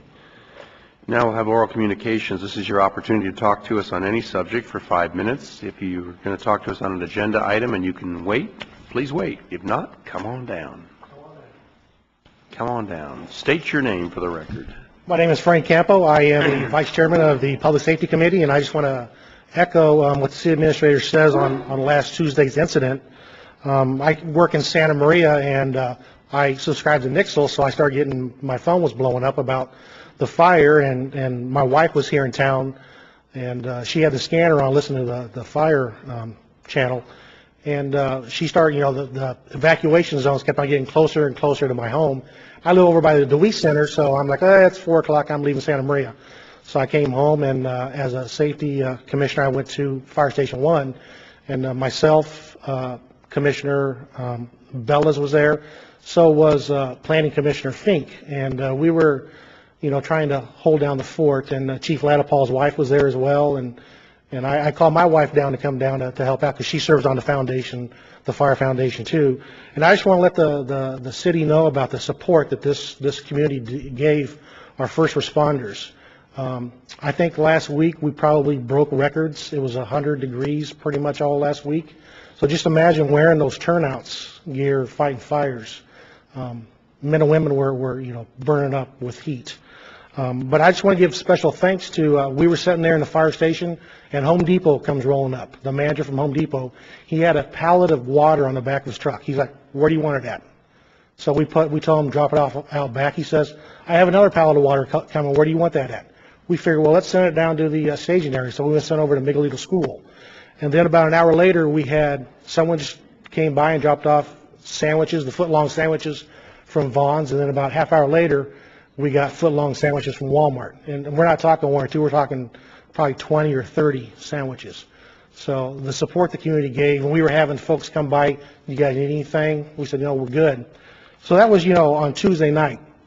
So on Thursday, I was in Solvang at a county meeting, and we got done about 7 o'clock, so we decided to we hear about shop Lompoc. Well, we decided to eat Lompoc, so we drove back into to Lompoc to Applebee's. Applebee's was packed, so I anticipated to spend about a good 30, 45 minutes to get my food. The place was full of firefighters. So we probably waited about an hour to get our food. And I was starting to get irritated because some of the folks that got there after I did was getting their food. And I'm like, what's going on here? So finally our food came and we ate, me and my wife ate. And the firefighters, there was probably about 30 firefighters in there. They left. And I didn't see any of them pay for it. So I asked my waitress, I said, were their meals comped? She says, yes, Applebee's took care of all their meals. And there was probably about 20 firefighters in there about an hour before that Applebee's took care of. So the showing of support to this community last week was great. And I just want to echo what Councilmember Acosta says, sign up on Nixle. I signed up my wife because I'm sitting there in Fire Station 1 Tuesday night, my phone, I'm getting all the updates, and she's like, who's blowing your phone up? I said, it's Nixle, I'll sign you up. But I also want to encourage folks to do the reverse 911. You can get the forms, turn it in to the police department, and you'll get a phone call from the city as well. So, thank you. Thank you.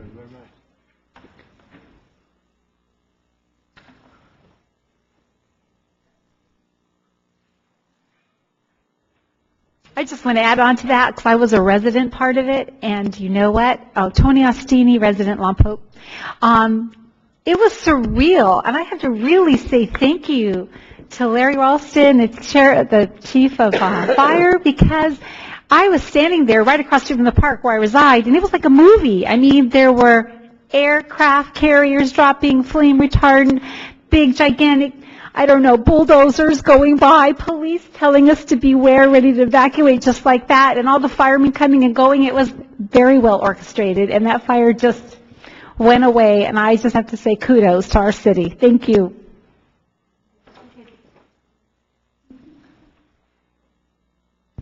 Pam Wall, local resident.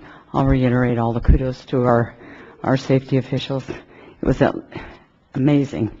I had to deliver pick up some papers from somebody and who lives at the end of A Street, right at the mouth. And I said, you better watch it. We're standing there watching it and see. I said, if that comes over that hill and we're watching it and that came over that hill, I go, you better go home. Well, she works inside a building in the back and windows, and even the people in the front weren't paying attention. I started to drive home watching that, and I saw it start racing down the hill. I ran back to tell her, you've got to get home, but she had already left. The people in the office came out and looked, and they couldn't believe it. It was incredible, and it was very frightening. I don't live, I think they would have stopped it before it ever got to me, but it was frightening to watch, and it was frightening for me, for the people that live in that area. And so hats off to our first responders, an outstanding job. But I would like to, in regard to that, as I said, these were summer winds in the spring. We've had more fires this year, in something like 1,400 fires compared to 800. While this was going on, we had 9 fires burning out of control down in the San Diego area. And as I heard tonight, the tanker that came in that was able to drop the retardant was coming back from New Mexico. So I would ask you, what would have happened with that fire had we not had those resources readily available? The helicopters to do the water drops, the fire retardant plane to make those drops. What would have happened had we not had them be able to get in there and lend that kind of support? If there had been fire going off somewhere else, around the Central Coast or somewhere else where they were already dispatched to. So in that regard, I would like to come back and ask you to revisit our ban on fireworks. We've lifted the ban now in the first year, and now we've lifted it again a second year, in a year of incredible drought, heat, and we see how close that came to the city, just having a fire here. I think it's very irresponsible to allow those fireworks. I would ask during council requests that one of the council members ask that to be put on the agenda to be revisited and rediscussed. It is not too late to ban those fireworks. To think that the people are going to follow the rules that were put out, that are supposed to be out there for this year, is insanity. They didn't follow the rules last year. And I have to say, when we have a council member sitting up here in leadership saying the first year, if this ban is not lifted, then I'm going to Santa Maria and get my fireworks like I always do. To have city leadership sit up here and say, I'm going to pick and choose which laws I'm going to obey, is incredible to me. So why should the community follow the laws? They can pick and choose. They don't want to obey the illegal fireworks. They didn't, and they're not going to. The fire department, the fire supplier that came and spoke said that no city has ever banned fireworks after they've lifted the ban. That is not true. Newport Beach lifted their ban for 2 years. They ran into the same problem we did, a free-for-all with illegal fireworks all over the place. I could see the city fireworks from my house and everything else going on. Everything else going on was bigger than the city fireworks, and they did a great deal of harm to our local fireworks. This is not responsible governance to let that go on this year. Huntington Beach gave their respect to their safety officials, listened to their report, and put the ban back on fireworks. Councilmember Costa, you've already announced you're not running for re-election, so not worrying about the popular vote, I would hope you would do the responsible thing this time. If one of the council members, and I think we have two that may go along with this, request this be put on the agenda to revisit this, I would hope they would get the third vote, or possibly you would even make that recommendation. Thank you. Who's next? Seeing no one rise, we'll close our communications. Mr. Mayor, you want to take a break? I just want to make a comment. Ms. Wall, you're right. We should consider this again, and I want us to take a look at this. Things that happened during this past week, I think we were really lucky that we had the support from the surrounding communities. Had the fires in San Diego been raging at the time, I believe we would probably, well, I know we would not have had the support we got from the surrounding communities, the tankers, the aircraft. It just would not have been there. I don't know what would have happened. It certainly wouldn't have turned out the way it did right now. So I'd like to request that the City Council ask staff to come back to us at the June 3rd meeting with an urgency ordinance prohibiting the sale, possession, transportation, and use of safe and sane fireworks. This would be a one-year prohibition. We can take a look at it later, but right now we are so dry. We're in the midst of a drought, and I think we should seriously take a look at it. A one-year prohibition. We could have this as an urgency ordinance, and this is my request, and I'd like to see if I can get two other council members to agree with me. Councilman Rondell. Yeah, since I was one of those that voted against it last year, I have no problem being a second on this because it is dry. I'm very concerned after I seen what was going on in the Magdalena Canyon and how it burnt. And so I have no problem with it. Now, if you get the third vote, that's where it's at. Councilmember Starbuck. I'll support that, but with the word prohibition deleted. I'd like to bring it up for discussion. I actually did have it as an item to talk about, but I don't want to go into it with a prohibition. I'd like to discuss it. I live against the hill. I am across the street from the brush. My opinion still I would like to voice, and not the prohibition part. So what you're saying is you just want to have you want to rediscuss the item? Yes. Okay, then Bob needs to change what he's requesting because that's not what he's requesting. Okay, I will come back to it. Councilman Acosta, do you want to? Well, there's a concern with the time frame. I mean, we're a little bit behind as far as giving the staff the time they need to be prepared for that kind of discussion. That's exactly why this would be an urgency ordinance prohibiting the sale. Because my understanding of a urgency ordinance is on June 3rd, we can have staff come back to us with a staff report. We can discuss it. And if we choose to accept the staff report, pass it, we could then vote on it and the ordinance would take effect immediately, because timing is a real issue right now. We have, actually, we'd only have one additional council meeting after that, before the 4th of July. So this is really, unless someone else can tell me a different way, this is really the only way we can get it accomplished for this year. And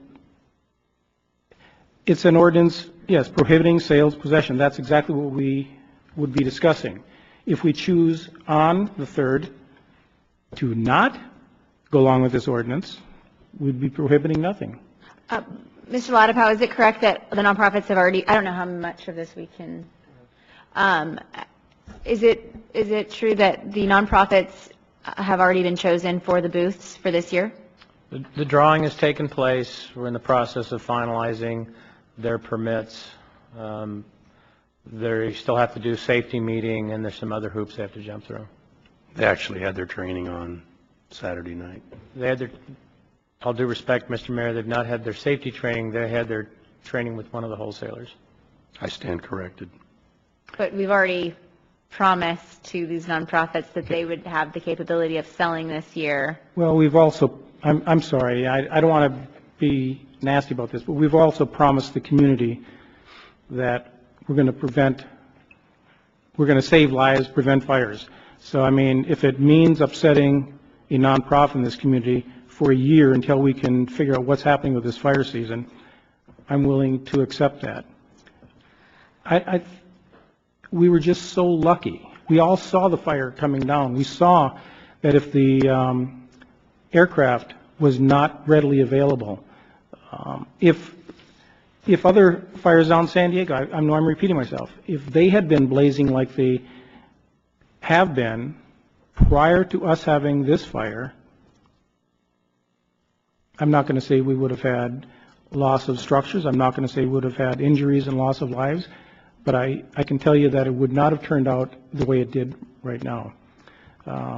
Wait, I'm confused. Were those fires started by fireworks? No, not at all. Okay, thanks. Had our fire started after those, the resources we received would not have been available, the amount of resources we had. The fire here wasn't started with the firework either, so I think this is apples to oranges.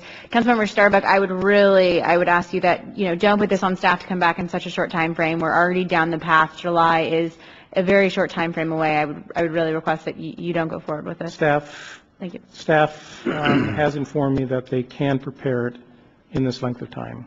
Okay, let me get my 2 cents in.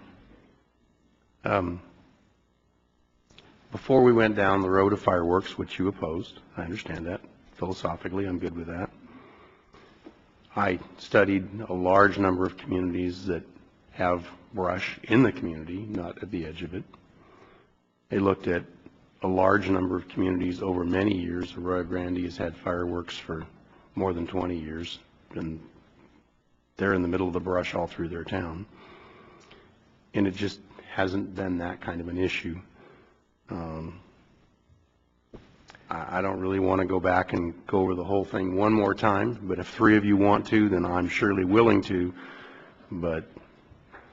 I think I'm sorry, Mr. Mayor, but I believe it's a discussion we need to have. You believe we need to have it, I believe we do not need to have it. Okay. So now it's up to someone else to make that decision. Okay. Councilmember Starbuck. Well, what I'm going to say about it is that I was wrong about the enforcement part last time. It was basically an unenforceable thing. But what I know I won't be wrong about is if we just set the boundary olive south. And that's what I'd like to discuss, is something along those lines at the next meeting.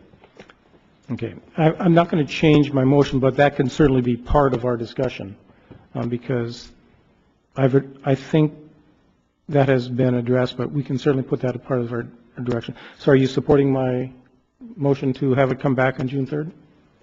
I will. Okay, thank you. There you go. And now we'll have a 10-minute break. Now we'll have the consent calendar. Remember, item number 1, we have approval of the minutes. Item number 2, we have approval of expenditures, a payroll voucher for $1.3 million, an expense voucher for $539,000, an expense voucher for $596,000, utility credit refunds of $2,000. I wish to report that I failed to go through that and make sure I didn't have a conflict of interest. So if there does happen to be a check that the staff didn't catch for either Smitty's Towing or Lompoc Lock and Save, I hereby abstain.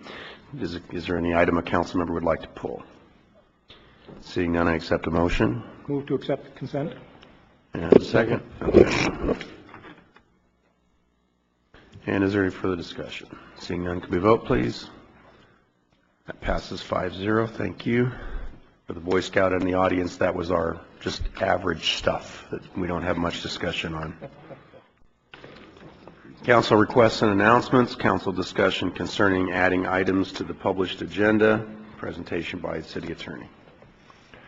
Thank you, Mayor. Let me point out that had the same discussion taken place, and I had an ex-agenda item to be added tonight, following the direction that the City Attorney gave me the last time, we would be voting on it at 9 o'clock again. I'm not sure how to follow that. Yeah. Well, at a recent meeting, the council took the opportunity that the Brown Act provides to bring an item that wasn't on the published agenda up before the council, because the item became, or that no one in the city staff or the council became aware of that item until after the agenda was posted, and there was an action had to be taken by the city in a very short period of time if any action was going to be taken. And there's a provision in the Brown Act that specifically allows that to happen. That action caused some consternation in the public, and due to that consternation, the council asked to bring an item on the agenda, which is this item tonight, for the council to discuss whether you want to have a policy that's more restrictive than what the Brown Act allows regarding bringing matters up on the agenda or up for discussion that aren't on the published agenda.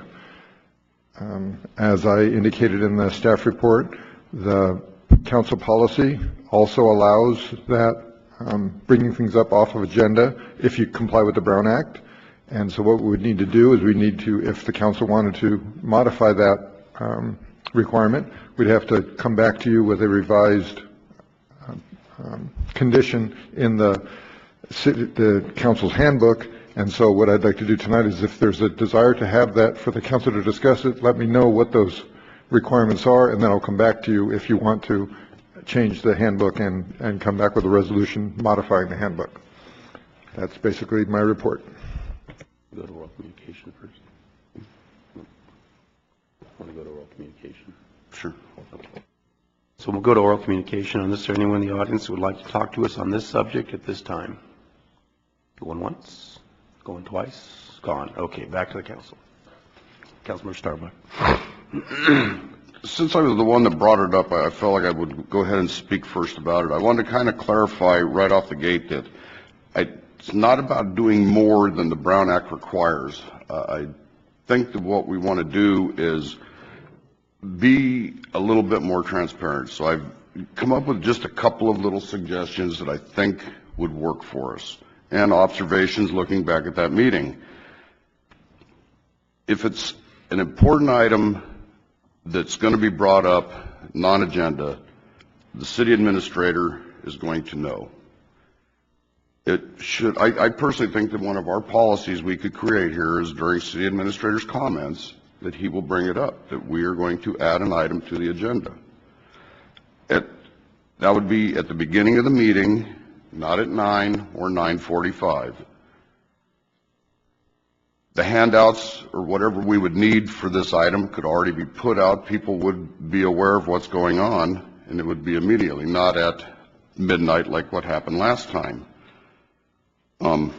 One of the things that happened last time was we were asked to do a declaration involving parks and some recreational facilities.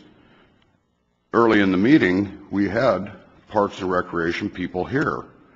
When the special item came up, we had no Parks and Recreation people here.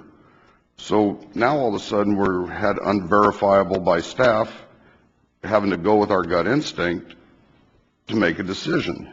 And I think that the council should have been covered better by our staff on that. I think we should have done a better job as a council informing the public at the beginning, even though we did everything in accordance with the Brown Act and the law. A policy would be very simple, that if we are going to have an emergency item, the city administrator could put it out during city administrator's comments at the beginning of the meeting. The documentation would be there. The public would be aware. We're not doing things at 9:45, taking action at midnight. And the staff would be put on alert, and they know that it's coming, and they're here with us. And that was my point on bringing this back to the agenda.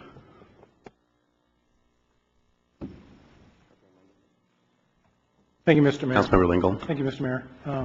Councilmember Starbuck, I agree with you, except if the information were put out there, we haven't, at that point, we still have not voted to even bring it and put it on the agenda. Good point. Yeah, so I'm a little concerned how we do that. Those of you that don't understand what we're doing here, we had to have a three-fifths of us agree to even discuss it before we could see what we were discussing. So, just for clarification, it's actually you needed 4/5. 4/5, okay, that's right, 4/5 to even discuss it. So putting the information out wouldn't work, but maybe some way of getting that information ahead of time, I don't know. My issue with this was I felt like we were in a catch-22.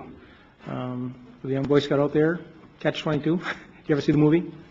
Okay. A catch-22 is a situation where you're damned if, damned if you do and damned if you don't, okay? And this is where we were.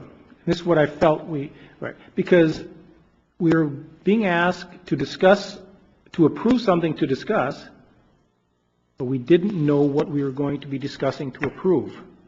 And I felt it was a very awkward situation for me to be in. Once I agreed, and we all agreed, it was a 5-0, we all agreed to put it on the agenda, but we didn't know exactly what we were putting on the agenda. It had something, it was a letter that we knew what it was about, but we didn't have the details on it. So where am I going with this?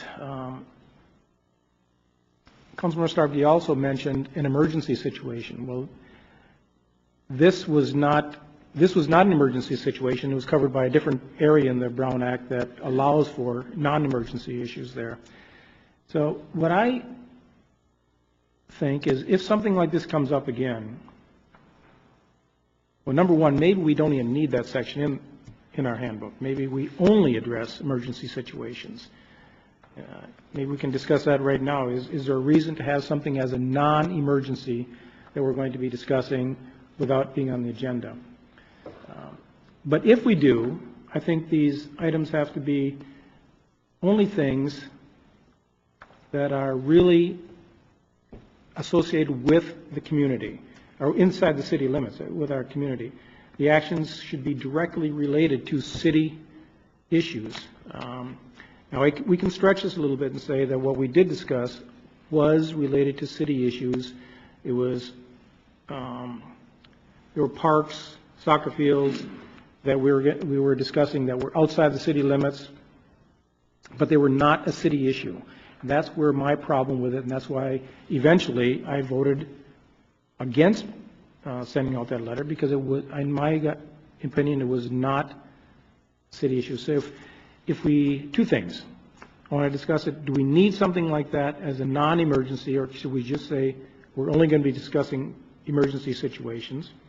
The second one is, if we decide to include non-emergencies, they must be confined to city issues and not individual issues that are outside the city. That's where I'd like to go with this.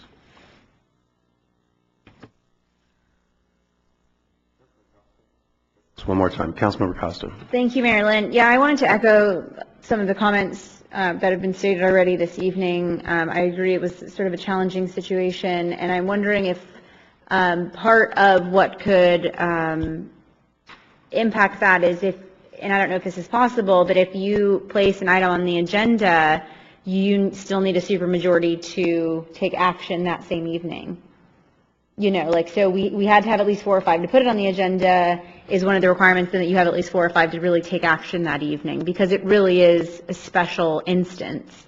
So you need to prove, that there is big support for, the item and the action being taken. So that's just an idea, and I don't know that that necessarily remedies the situation entirely, but I think, it addresses at least part of that situation. But yeah, I don't know what the most effective solution is, but I would like the city attorney to put some additional guidelines in the council handbook. But at this time, do you have any suggestions? Have there been any other cities who have done things like this, or is this just very preliminary at this point? I don't know of any other cities. I haven't checked all 400 cities in the state. The ones I'm aware of don't have more restrictions than what the Brown Act requires. So yeah, I think obviously there was a public perception issue, right? So I think we need to get it, you're right, I think we need to get it early on in the agenda. However we need to do that, that needs to go somewhere above where it's been, because you're right, that can happen too late already in the evening. And I don't know if there's some awareness before the meeting that this item wants to be added, but because you don't have a vote of the council yet, there's really nothing you can do about it, right? I would feel uncomfortable spending a lot of time on preparing something unless the council had said, yeah, they want to do something about it. Right, so therein lies the challenge. Perhaps you could add a requirement that if something's added, it can't be discussed after 9 o'clock at night or something. But then you never know what. Yeah, no, that makes sense. Yeah, that's tough. But I think adding it to the agenda should occur, within within a time frame of the beginning of the meeting, or, something like that. Let me try a thought, if everybody's willing to take a shot. How about if we just had because realize that the time that was chosen to put that in there was in my discussion with the city attorney on what would be the most appropriate time based on our educated guess. Not understanding that we probably would be at 9:40 at night or 9:05 at night, both of which are pretty unusual for presentations. So it seemed to me that the easy solution for that would be to establish a council policy that any ex-agenda item that needed to be added, I don't agree with the city administrator adding it. It's not his responsibility, it's our responsibility as council members, would be added after the Pledge of Allegiance. Council member would make a request after the Pledge of Allegiance to add an ex-agenda item. And then the goal when Joe and I talked about it, about placing it at the end of the agenda, was that people would have adequate time to come in and be prepared to talk about it, not, again, quite understanding that we were going to be at midnight 30 in the morning. So then you have the problem of, if on a normal night where you have a couple of proclamations to read, and then you do the consent calendar and you place it next on the agenda, it could happen at 8:45, and then people would say, well, I didn't have time to come down there because you put it on and then you acted on it before I could get there, or maybe even 8:15. So then it begs the question, where in the agenda would you put it? And there are kind of 3 opportunities. One would be that it would be added to council requests and announcements as the last item in that category, which would be somewhat logical. Number 2 would either be first or last in unfinished business, also somewhat logical. Or number 3, it could be first in new business, or it could simply be the 4th item after consent, which probably makes more sense than anything else, because that's likely to end up at a reasonable time rather than being very late at night. And that would be that, if our goal is to have a reasonable amount of time between the time the item is announced to the public and when the item comes up for discussion, then having it the 4th item after consent probably makes about as much, would make about as much sense in accomplishing that objective. There's my thoughts. Councilmember Holmdahl. put it back on. I agree with that last component. One is that council's already told us that what we did, there wasn't wrong with it. Joe, right? Correct. So there's no rewriting of the Brown Act issue on this.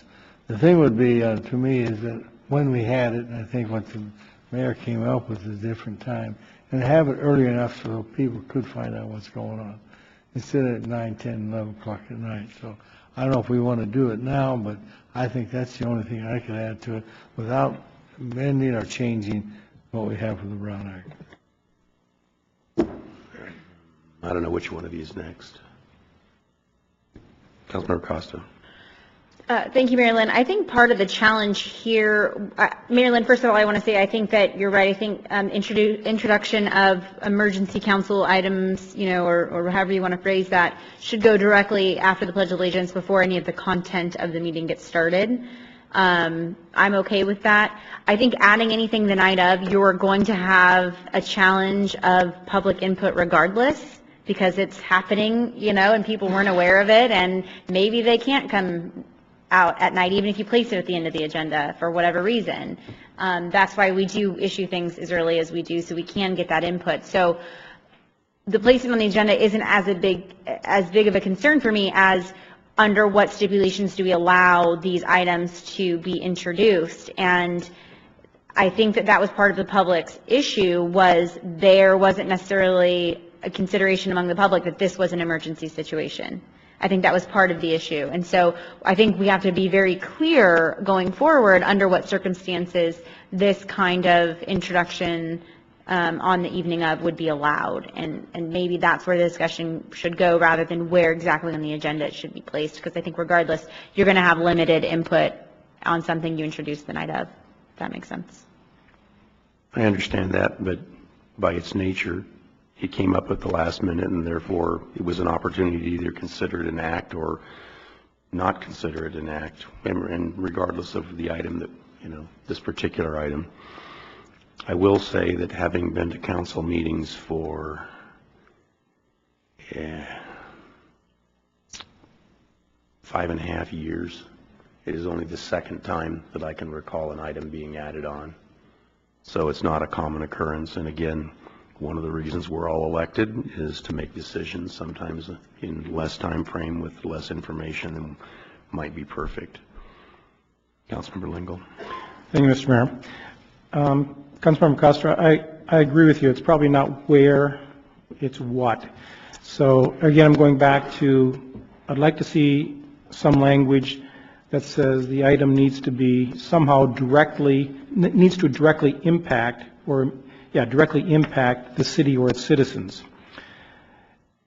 And then, Mr. City Attorney, I've got a question for you. How could we have, in your opinion, how could we have handled it differently that evening that I would not have felt like I was in this catch-22? We didn't have the information that I felt I needed to go forward. The reason I voted to even go forward was a comment that Councilmember Starbuck made. I think he said, well, you've perked my interest. And I think that's what happened to all of us. Okay, so what's going on that's so important that we need to discuss it tonight? We don't know what it is or how it affects us, but it's important. So, at that point, how could I not say, well, let's discuss it? Is there some question I could have asked that evening that would have helped clarify that for me? I don't know if you can answer that.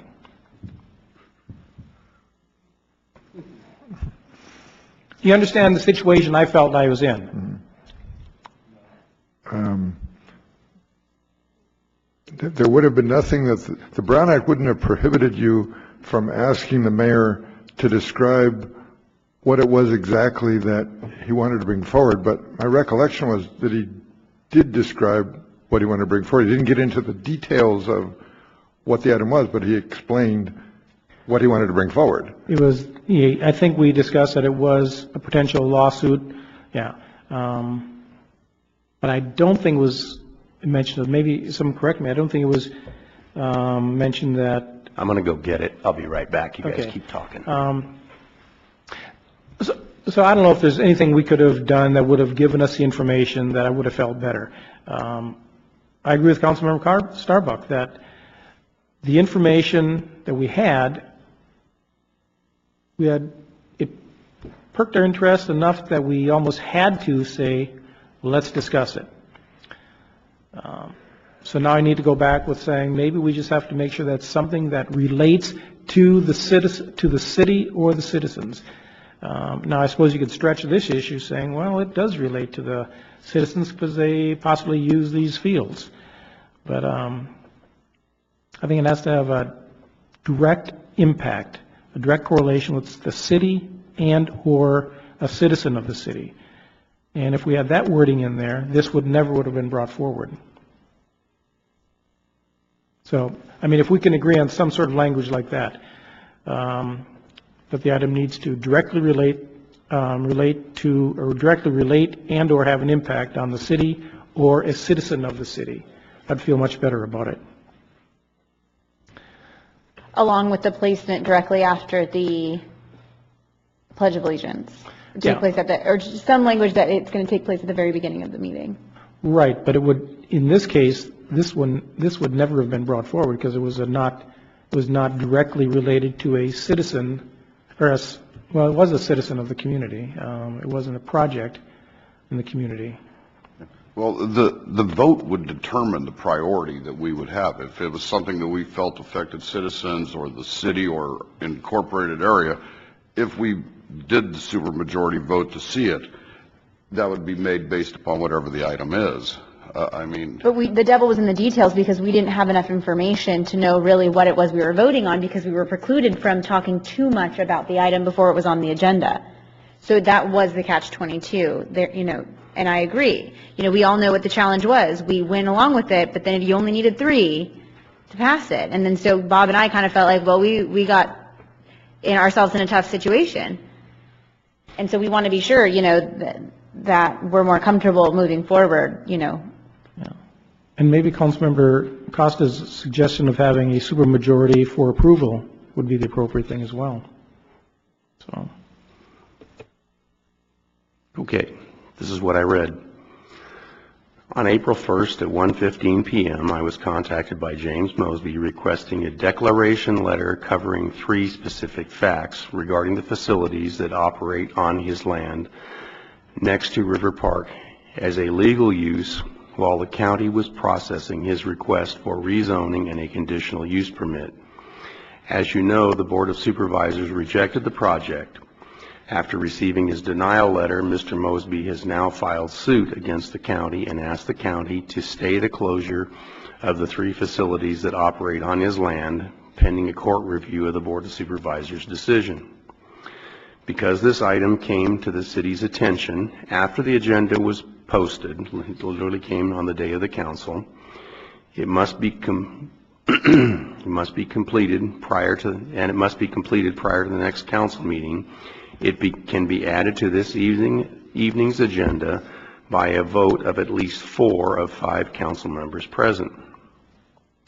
The declaration letter I will present to the council, which I will send if approved, will cover the soccer field and the lack of alternate field space in Lompoc, the paintball park and the lack of alternative paintball park in Lompoc, the radio-controlled car track and the lack of an alternate radio-controlled car track in Lompoc. This new agenda item will be number 11 and will be heard after the solid waste study. Are there any questions? I think that pretty well described what was going to happen. Well, you hadn't passed out the letter at that point, did you? Oh. And then we also didn't have the opportunity to ask staff questions. Correct. We had to make this decision before we could have any discussion. Right. But I think I characterized what the declaration would be. And by the way, the court found that the county had violated Mr. Mosby's rights and enjoined the county from closing his fields. And basically, he won all the bananas. Councilmember Lingle. Thank you, Mr. Mayor. Well, so we can move on. I'd like to move that we add that if we add something to the agenda it needs to be approved, also approved with a supermajority. And the item needs to have a direct impact on the city of Lompoc. I'd like to see that. Go ahead. And then where would the introduction at the very? Yeah, I agree with that. The introduction earlier on, right after the pledge, I agree with that. That gives, if someone's watching at home, they really want to get involved in it, they could rush down here and get here to address it possibly. I'll second that. Okay, so in your opinion, would Mr. Mosby's item have qualified under this that you're currently proposing? Well, it's certainly up for consideration, or up for discussion, because does it have a direct impact on the city? And, you know, I guess it could be argued that it does. That's something we'd have to look at.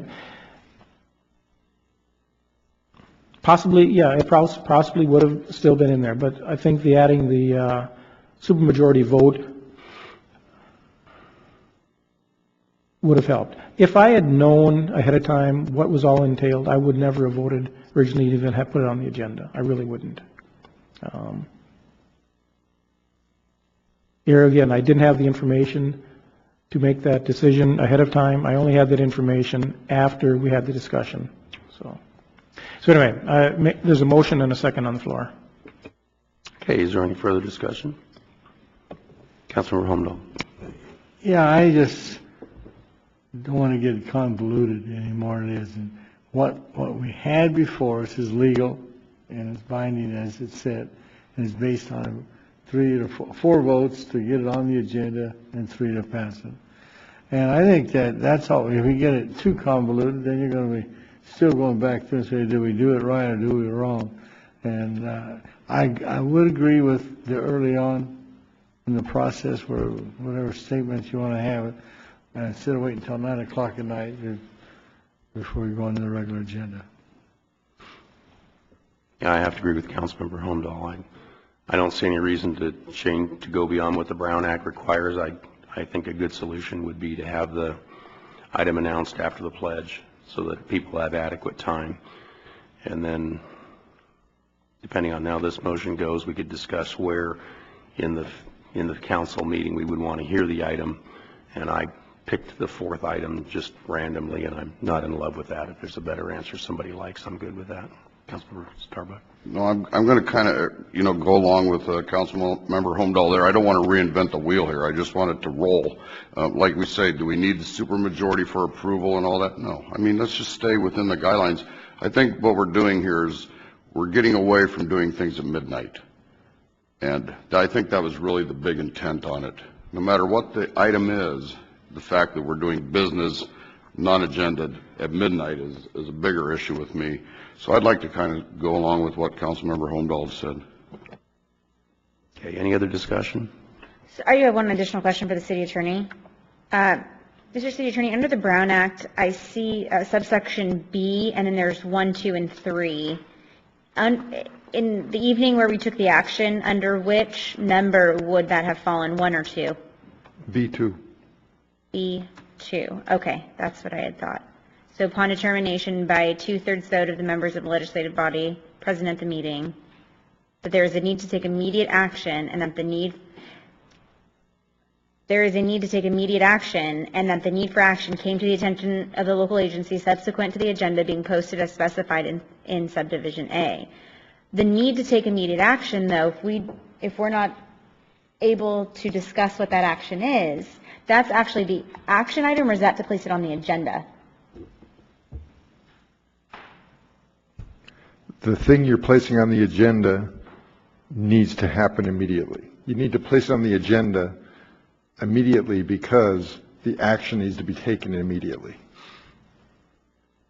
And the issue here was the thing that was being requested to be filed in court had to be done in a day or two after that meeting, or it wouldn't have been able to be filed because it was due in court in that short time period. That's why so if the council wanted to assist that in that action, they had to make a decision to participate that night because they didn't have time to participate otherwise.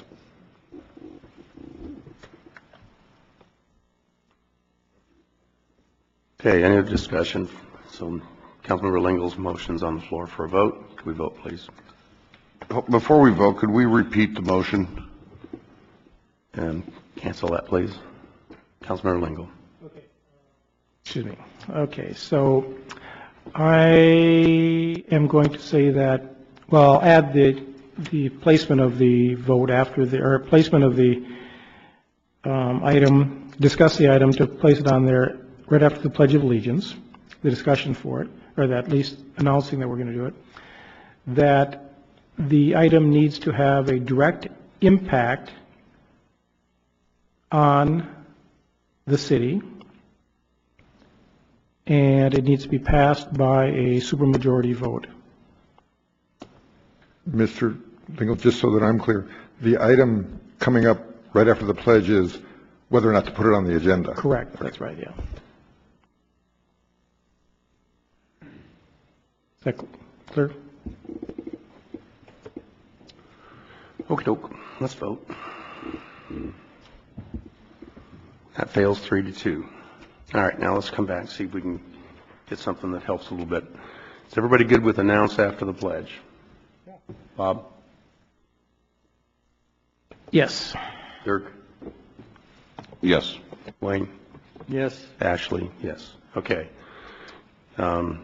Fourth item after consent or something else. Anybody have a suggestion? It would be the fourth item after consent or something else. When you say the fourth item, you're saying the fourth because it happens to be number 4 here, but sometimes it's number 8. No, it would be the fourth item after consent. So we would do consent, 1, 2, 3, and this one would now become the fourth item after consent. I'm not saying the number is going to be 4. It would be the fourth item. What if we say it's going to be time specified? So normally, consent, the Pledge of Allegiance is at 7:15. Yeah. Okay, so people in the audience, if they want to come and talk about it, it will be discussed at 9:30. We could say 9 o'clock, because we have had meetings, not many, that have got out before 9:30. We could say it's going to be discussed at 9 o'clock. That way it doesn't matter whether it's number 2, number 3, number 4. And it may be that some nights, if we only have a short agenda, we may be sitting here twiddling our thumbs until 9 o'clock. But we'll be here to discuss it at 9 o'clock. So if we make it a time specific, and this doesn't happen, once every couple of years. So I'd rather see it as a time specific item as opposed to after a certain item. How about time specific at 9 o'clock or the last item of the meeting? Well, someone sitting at home, they don't know when the last item is going to be. If they want to get down here to give us public input on it. Okay, we'll sit here and wait. I'm good with that. We'll have a long coffee break. Well, while you're considering that, I hate to bring up another subject, but sometimes there's noticed public hearings on the agenda that the public may come to have that noticed public hearing, and what happens if that's going to have those public hearings, the timing is going to make it be after 9 o'clock. Would you want to have the thing you added happen before the public hearings? I just felt the need to have you think about that. Okay, what's your solution? I'm open for any of them. I got the first one. I'm on a roll. What's your solution? You guys have to come up with the solution. No, we pay you the big bucks. Come on. Mr. Mayor, I think a time specific, it's not going to happen that often. I think this is the first time, and I've been on the council for 6 years. This is the first time it's come up. So how about time specific at 9 o'clock or after any public hearing? I agree with after any notice public hearing. Okay, that's fine. I don't think you need the 9 p.m. in there, though. Joe? Joe? Did I get it? You don't legally have to have a time. Is that what you're asking? No, you don't legally need to set a time. No, I think Bob's trying to get a time in there so people know when to come back. Yeah, but that'll be announced on the evening of.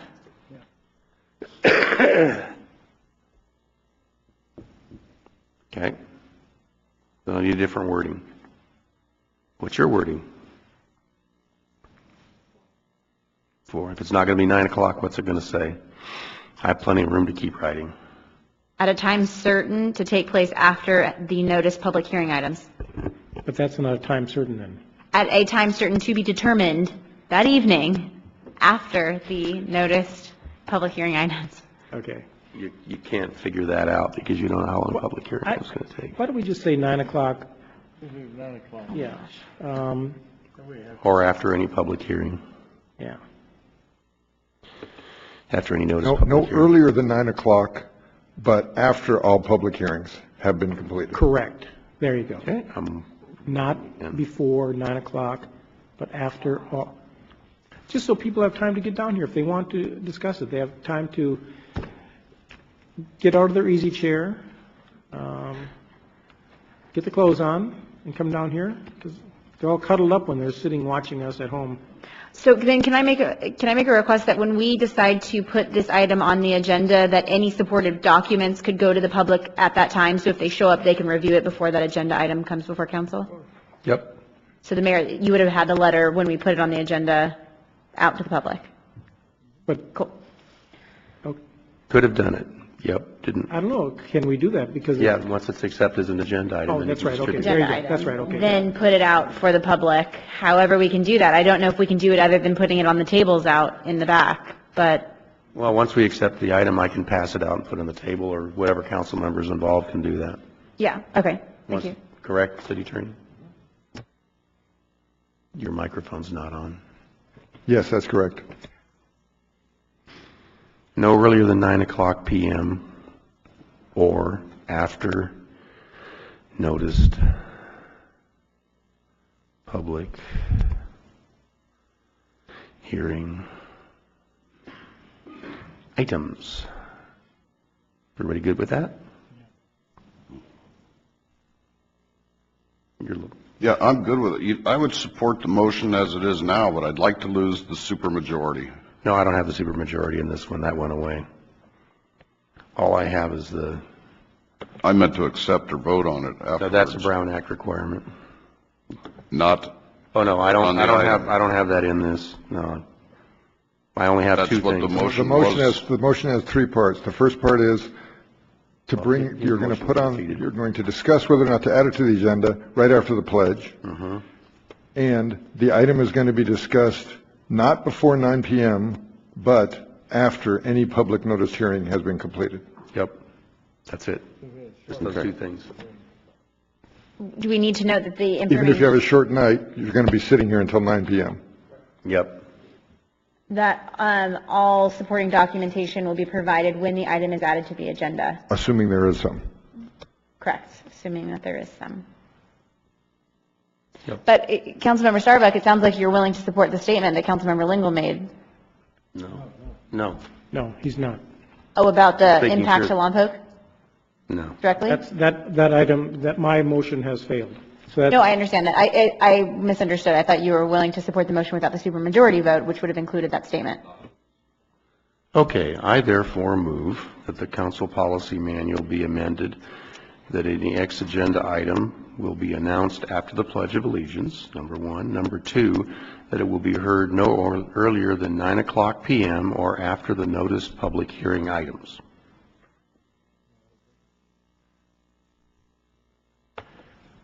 I get it. The or may not be there, it may be and, but I'll just figure that out. Okay, yeah.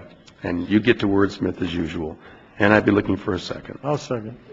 And the item, if there's documentation, has to be made available right after it's placed on the agenda.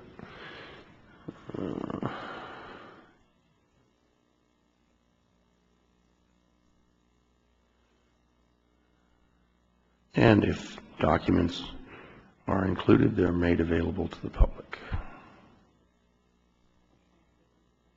I'm getting there. I can't write that fast.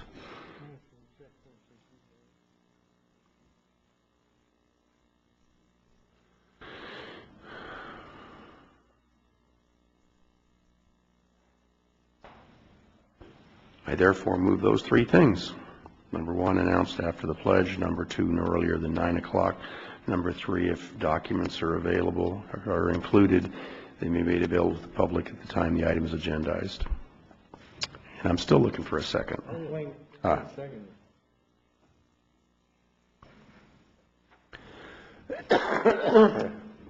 Okay. Any further discussion? Seeing none, could we vote, please? That passes 5-0. Thank you.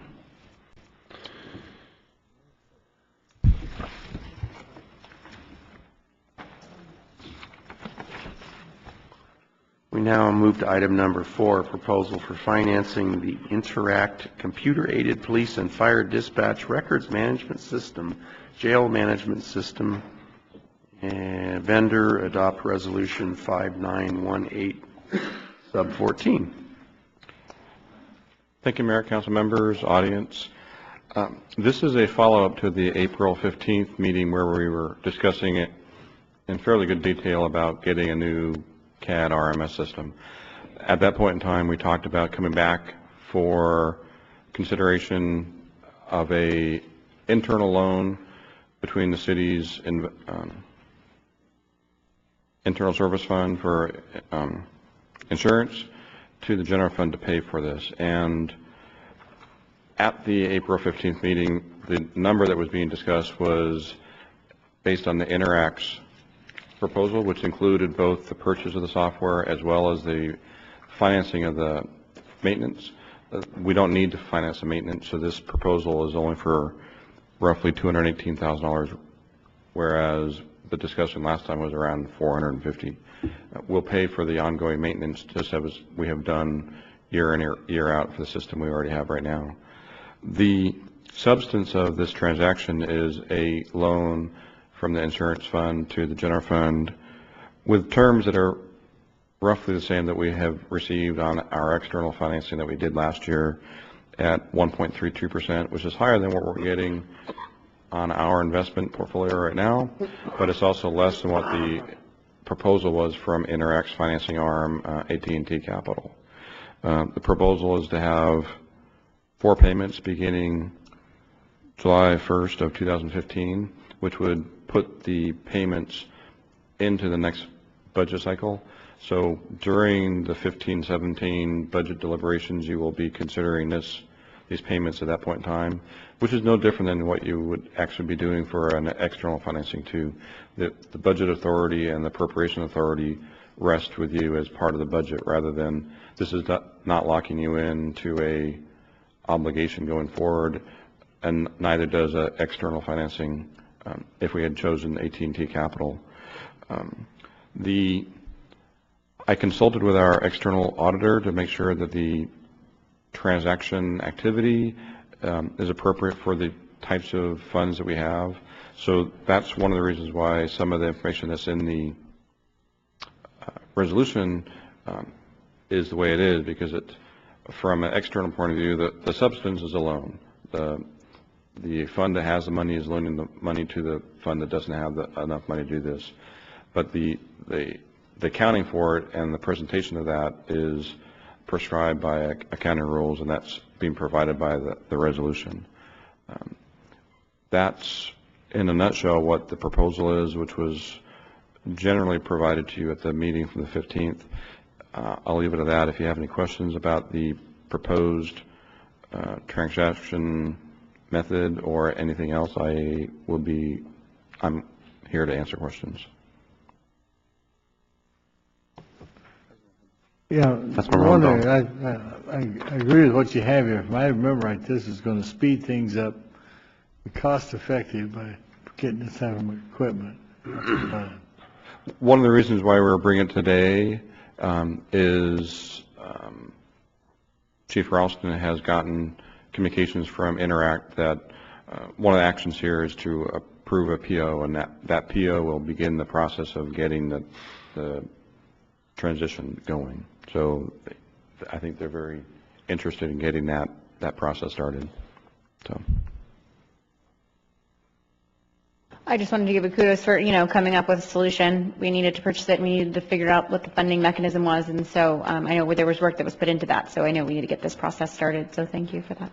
And I believe it's a win-win for us. We're not spending money to an outside vendor, and the insurance fund is getting a little bit better return than it would otherwise get on fallow funds that it has right now. Okay, any other questions? Open this up for public comment. Anybody wants to talk to us about this item? Going once, going twice, gone. Back to council. Any other discussion? Accept a motion, Councilor. I'll move the recommendation that we have here before us today. And a second. Any other discussion? Seeing none, can we vote, please? That passes 5-0. Thank you. Thank you. Too bad that Boy Scout wasn't here to see that one. He thinks it takes us 2 hours to do everything. We're going to move on to item number 5, adoption of Resolution 592514, ratifying the proclamation of a local emergency issued by the City Director of Emergency Services, alias the City Administrator.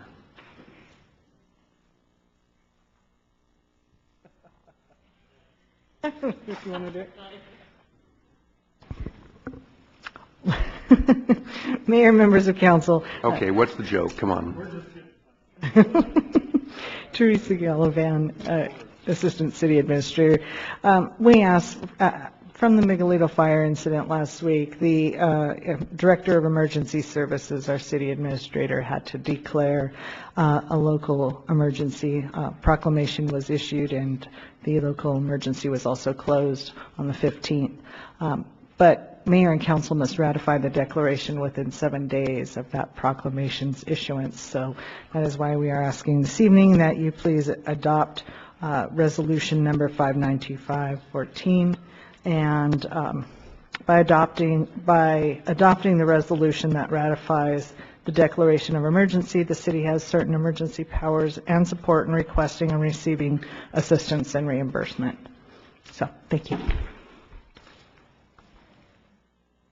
Well, first I'd like to compliment the City Administrator on his timing of making the declaration within 7 days of the meeting. So we've got a special meeting.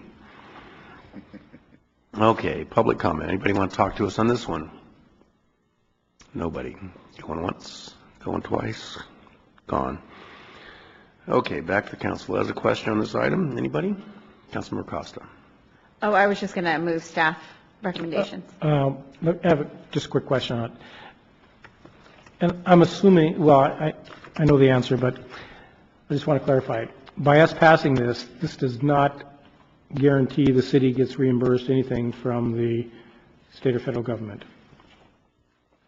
That's correct. However, it's a necessary action in the event we have the opportunity to do so. Okay, thank you. And I think our expenses are police and fire expense. Okay, any other discussion? Councilmember Costa, you want to make a motion? But prior to your making your motion, we have a declaration to make about what was in your packet. Thank you. We do want to clarify that there was a section in there that has been removed where it previously indicated that the city had notified the governor's office to declare a state of emergency as well, and that was not necessary. So the resolution has been updated to delete that section, which was about the 5th whereas in the resolution. Thank you for pointing that out and reminding me. So it's with that modified language that we would entertain a motion. Well, this is definitely a learning experience for me as to what happens in an emergency, so that's good. But I would like to move staff recommendations with that adjustment. I'll second. We're going to delete from "and" in the 5th whereas. Correct? Yes, the section about the governor's proclamation. Okay, I'm sorry. Who was the second? Starbuck.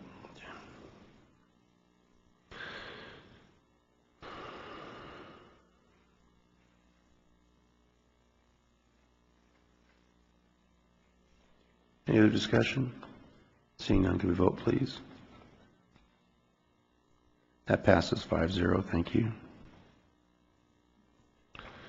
And now move on to item number 6, declaration of nuisance and abatement order.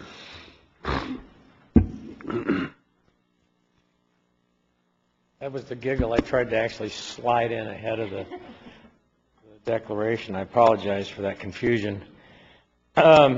Yes, staff is asking that you adopt this resolution and set the public hearing for June 17th. This is the exercise we go through every year. It's a legal process that must be fulfilled. This year, we noted 79 properties that have, in fact, been properly and legally noticed. At the conclusion of the public hearing, which we're proposing you set for the 17th, we will engage a contractor for the balance of the properties that are left unabated. I'd be more than happy to go into more detail if you wish. Councilmember Holmdahl. As driving around town, I see a lot of those grassy fields. Is there any way that we could notice earlier than we do? You know, like this year, because it's coming from dry, those are really dry. They're really nasty. We time the noticing with our rainfall, and we did, in fact, have 2 late storms.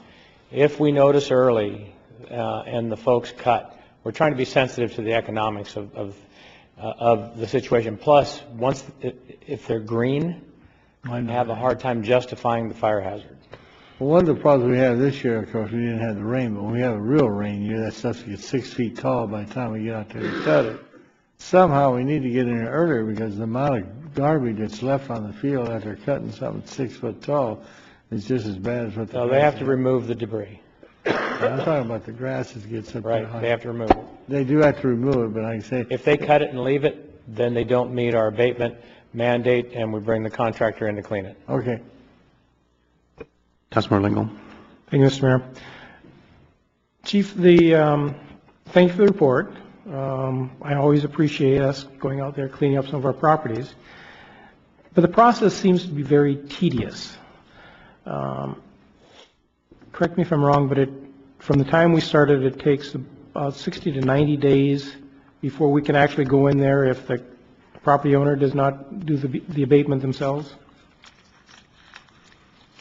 60 to 90 days. We did the inspections 2 to 3 weeks ago because of how far out we work on our staff reports. Right, then you send out a letter. And they got a letter immediately. Okay, and now they have? Now they have until the 17th to abate. If they don't abate by the 17th, then we've got the the contractor loaded and ready to go.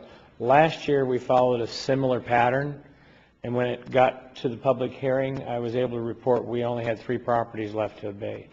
They have until the 17th of July? No, June.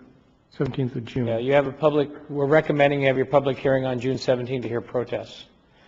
After you have your public hearing, then the next day we start engaging the contractor. Okay. The goal has always been to have everything abated by the end of June. Okay. Is there anything that you could recommend that we could modify our process to make it even better? It seems to be we're sort of always lagging behind. Now that we have the deputy fire marshal, who I'm already working into the ground, now that we have the deputy fire marshal, there's a couple of things I believe we can do more proactively. And that is next year, get a heads up letter out to our frequent flyers, if you will. That it's weed season, cut it, we don't want to cut it for you, it's going to cost you money. Short of that, I need time to work with the city attorney, staying within the government code to make sure we can recover our costs, but see how we can streamline the noticing process and get those time periods down. Okay, maybe you can work on that then. And speaking of frequent flyers, there's a couple that we all know about in this community. One happens to be, I think, a relative, not the neighbor of a relative of Dirk's. No, not Dirk's relative, but unfortunately, Dirk's got this wonderful aunt. I think it's her aunt, isn't it? I'm her new favorite, Bob. Yeah, I know, okay. And her neighbor, I mean, he cleans it up once he doesn't even clean it up. We do it. we do it every single year. So once a year, that property's cleaned up, and she's got a beautiful little home, and she's got a neighbor that has stuff. Right now, that stuff is probably almost 3 feet tall. In the past, we've actually cleaned that property more than once a year. Once we go through this process, it's fair game for the balance of the year. So, that's my question. So do you go out and inspect, or do you have to wait for a complaint? No, on this program, we go out and inspect. Okay, so you see it, was it 18 inches? No, it varies. It depends on the type of fuel, it depends on the accumulation, it depends on what else is mixed in with it. Okay. I don't have a... Okay, so, but you do go out, and if it gets out of hand, you're just going to go in there and take care of it again, the second and the third and the fourth time? You know which property that is? Within the same calendar year. Correct. The same 12 months. So before December 31st, we don't need to do noticing again on that property. Before December 31st of this calendar year. So, okay, so it's really not a full year, it's only, well, usually by 7 months. December, we're in rains. Okay. Okay, thank you. Councilmember Costa. Thank you, Mary Lynn. I think that time frame gives the folks an adequate time to abate, and we've seen that, which is why we only had 3 left, because I think we had that sufficient time frame Well, we only had 3 left last year. last year, is what I meant. Yeah, we came to you this time last year with about the same number. Right, so I'm confident that a lot of these will go down. I mean, I've seen this now, how many times has this come across our desk, you know? So I know that that's what will happen. The one thing I wanted to mention, and maybe it's something we can work on after the meeting, is that the Beautification Commission did discuss the idea of a yard mob. So for those who are unable to abate themselves, either because of physical incapabilities or financial issues, we could get volunteers to assist. And I don't know if that would help with as far as costs associated, but I know that they then approached me after the meeting to continue that idea. And so I just didn't know if that was something the department would be interested in or not. A majority of these lots are vacant lots. The ones that are on occupied lots, we would have to work with the city attorney to get the appropriate releases. And if the folks want it, we have never actually had to date, I realize I've only been here for a short time, I've not had a property owner say to us, we don't have the wherewithal to abate our hazard. Because if they would, then we'd reach out to community groups to help us abate. But so far, and it may happen this year, so far we've not had anybody use that as an excuse. Well, I'm thinking of this, I mean, that's a residential home you're talking about, is that right? And so I don't know if if it's a mental health issue or what it relates to, but. It's a mental health issue. Right, then I think then maybe it's incumbent upon us to at least try to connect that person with services that would then help us in the long run without having to deal with that every 6 months or whatever. That individual property, when we force abate it, we have to have one of our people standing by.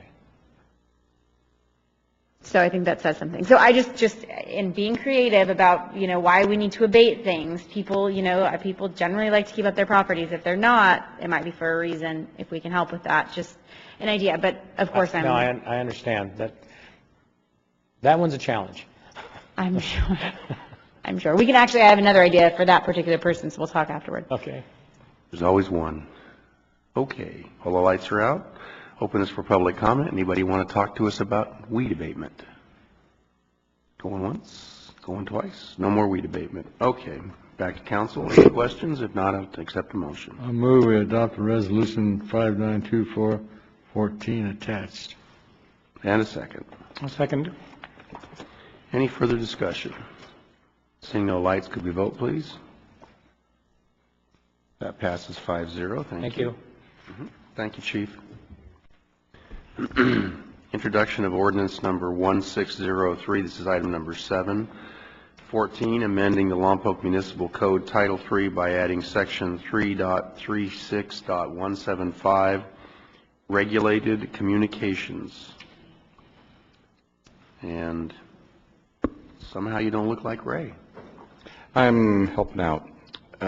Because this is it's a little bit odd because this was not something that was originated through the purchasing department.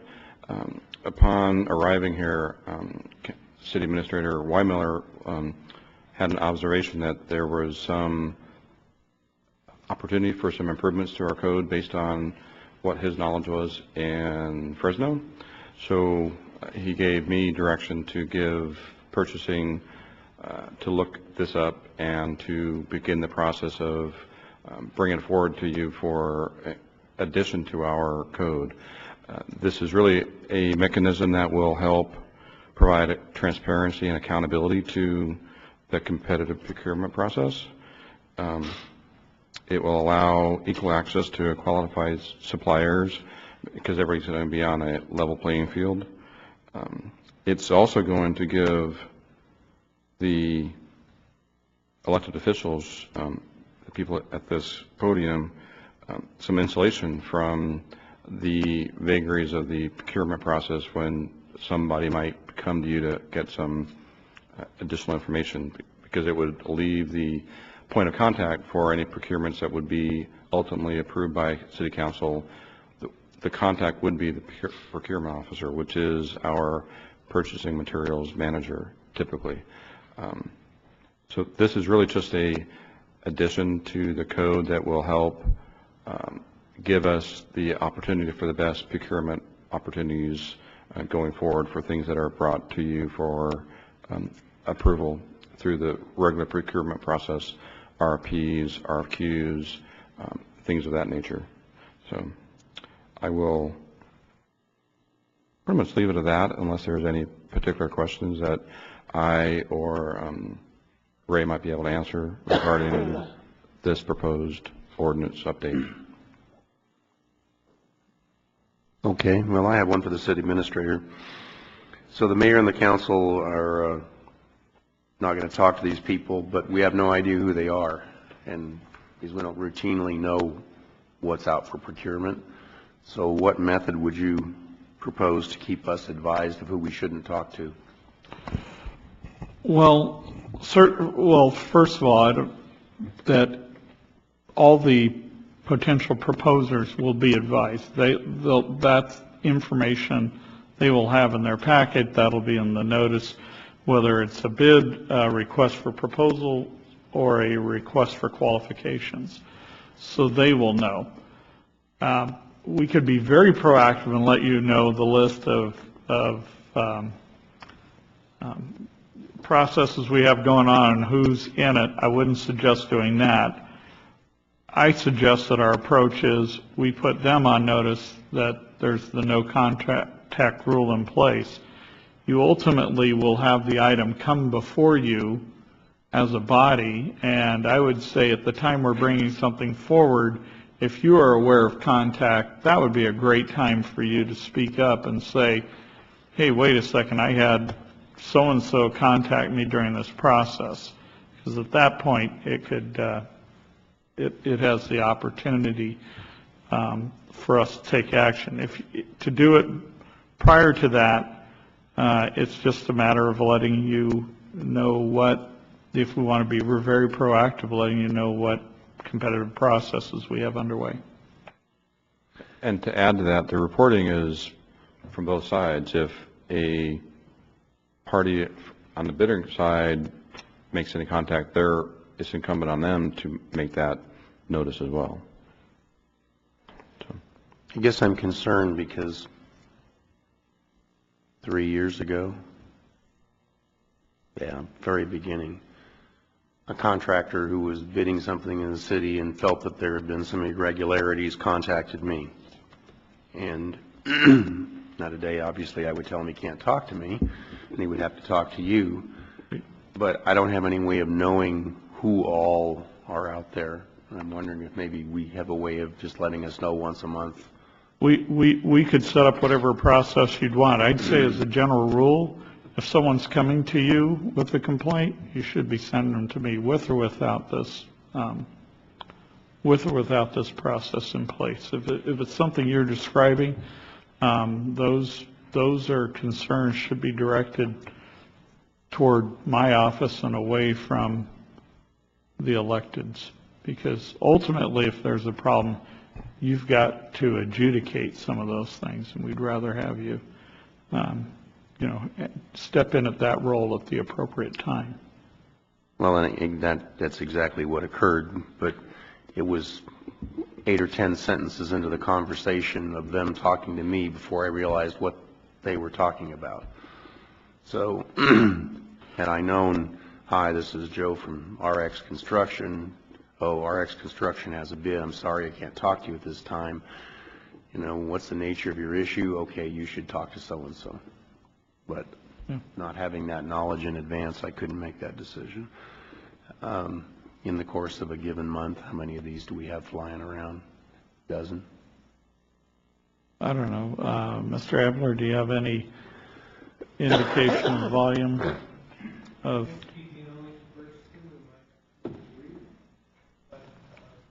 Ray, come up here. While Ray's heading up here, this is typically only for items that are in excess of the limits that would require to come to you. So in general, that's $125,000. So there would be several that would be below that, but Ray can probably answer that question a little bit better.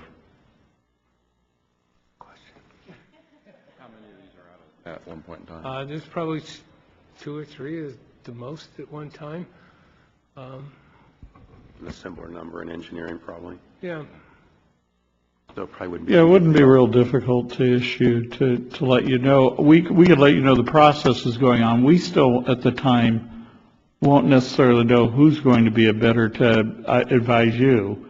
Some of this is putting them on notice and then waiting to see what unfolds, because the no contact comes from the day we issue the bid, the RFP or the RFQ, and we don't yet know, while it's, in other words, it's already open and we won't know till the close of the submittal period who all might be submitting. So we're not seeking to put you into a catch-22 to have you responsible for being able to make declarations or call out actions that you're uninformed of.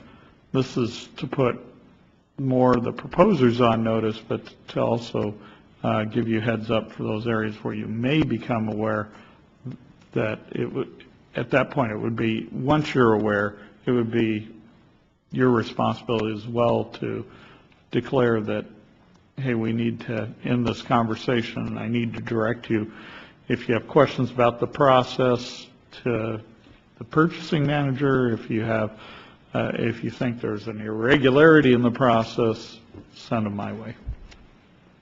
Yeah, I just think, you know, there's a few of these people that bid regularly for city contracts that we have normal and frequent conversations with on other subjects, so it would probably be helpful to know what contracts are out there. Are other subjects acceptable to discuss, right? It's just the actual bid on that particular RFP? I would say, first of all, in a perfect real world, the most pristine thing is to say no contact. We did in Fresno, after we had instituted, we did encounter a situation like that where we had a vendor who had daily access with different personnel, including at times elected officials, who then was bidding a different item altogether. And so, you know, at that point we had to tackle and recognize, well, okay, in this case, you're able to have conversations. You can't talk about, you know, the item that's up for proposal, but for this other business, you can. But in the ideal world, that one of our goals is to ensure that we don't even have any appearances of impropriety.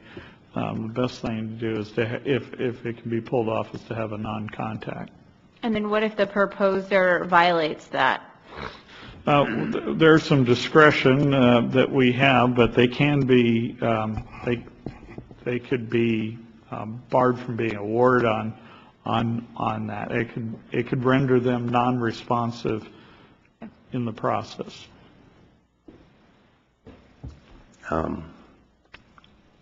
Two local businesses come to mind that I see as frequent bidders that I have fairly regular contact with, because I'm working with a third party and them to try to put people together to move projects forward. Neither of them have ever talked to me about a city bid.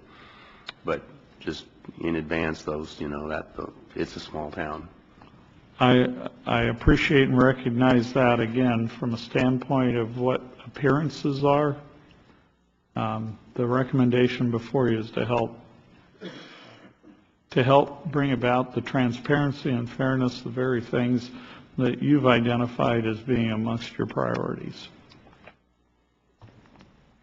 Okay, so I'm still back to the same statement, because you ran me around the track once, but I didn't feel like I got to the finish line. Didn't mean to do that. I was trying to be as direct as possible. Okay. So it would not be possible for me to not talk to these two people who I know at some point bid city work. I don't know when they bid it. We've never had any discussions of them bidding city work because that's a non-subject between us. But it would not be possible for me to stop talking to them. That's the point.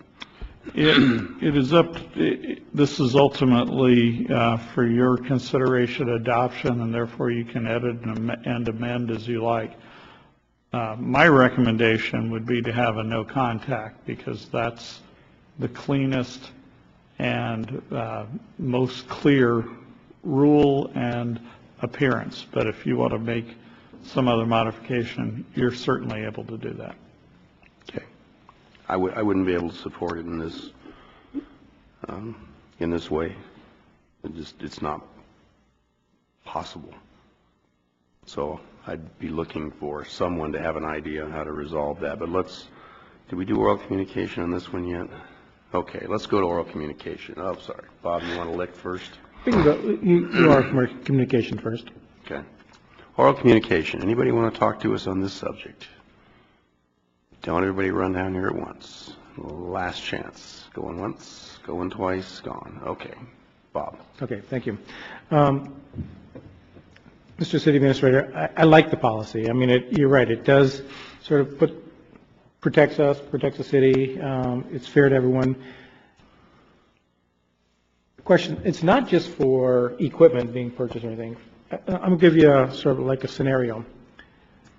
Councilmember Starbuck and I, we have our monthly coffees. People often come to us and they want to discuss things going on in the city. Just as an example, this evening we approved the RFQ, or looked at the RFQ for the possible track out there by Alan Hancock. If someone came to me during my coffee and said, I see this RFQ, tell me a little bit about it, and would that be a hands-off as well? If it had already been issued, then at that point, yes. Okay, that's interesting. If they have questions about I agree, the RFQ, we have a designated person to respond to those questions. And in fact, there's just, even if we weren't talking elected officials and all that, if this was my private company, and I were doing procurement, I'd want one point of contact to ensure consistent information going out as well. Okay, I understand. Thank you. This ordinance is only for the time frame of the bidding process, or, sorry, I missed. While the bid is open on the street, yes.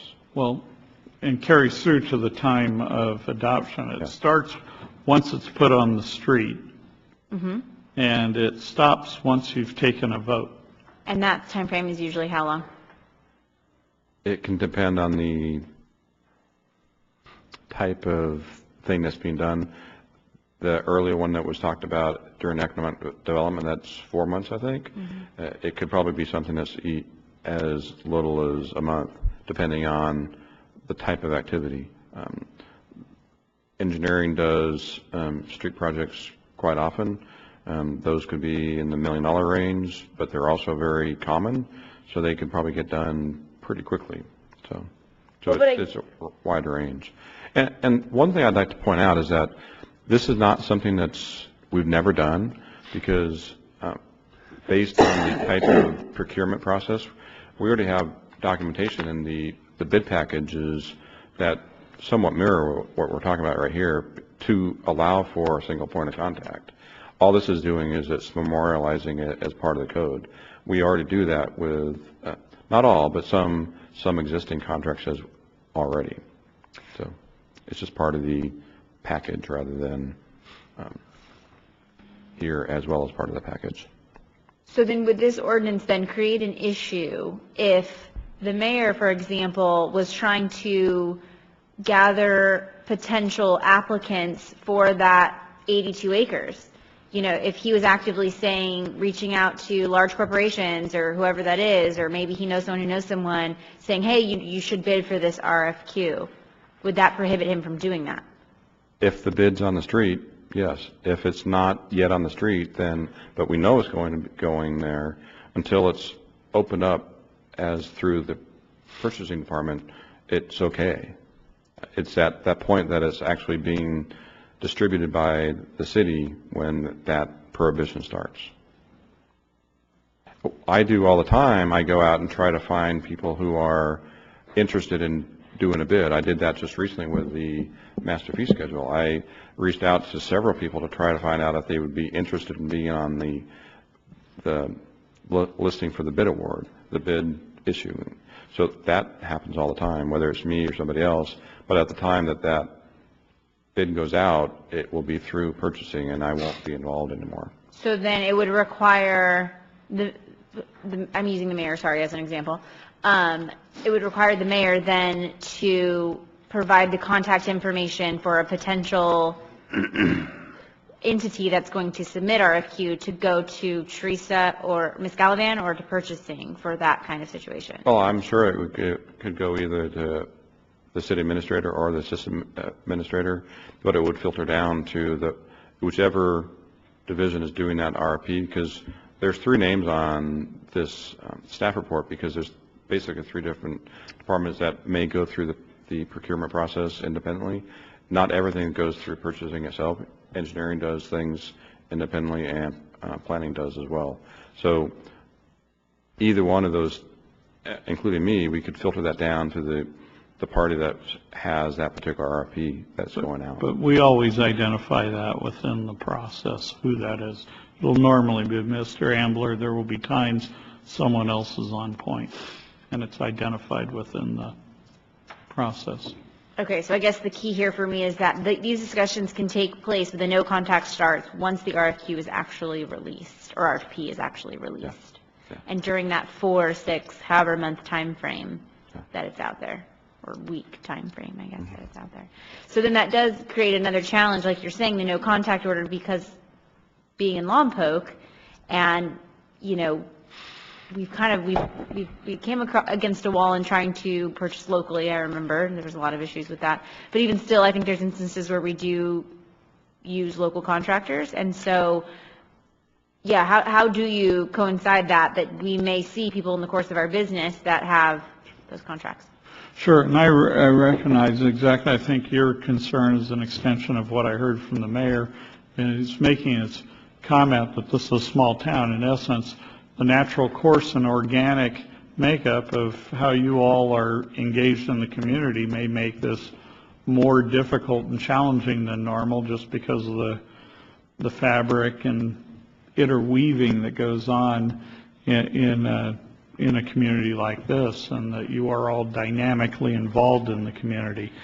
I don't have the clean answer for that, other than if there's some modification to this that I think makes sense, to where you're just saying, well, then we won't discuss the item. You can do that. I will tell you it takes, and it may be the practical response. From where I'm sitting, it takes what we're attempting to do to create transparency, and it adds a little bit of opaque finish to what would otherwise be a transparent view.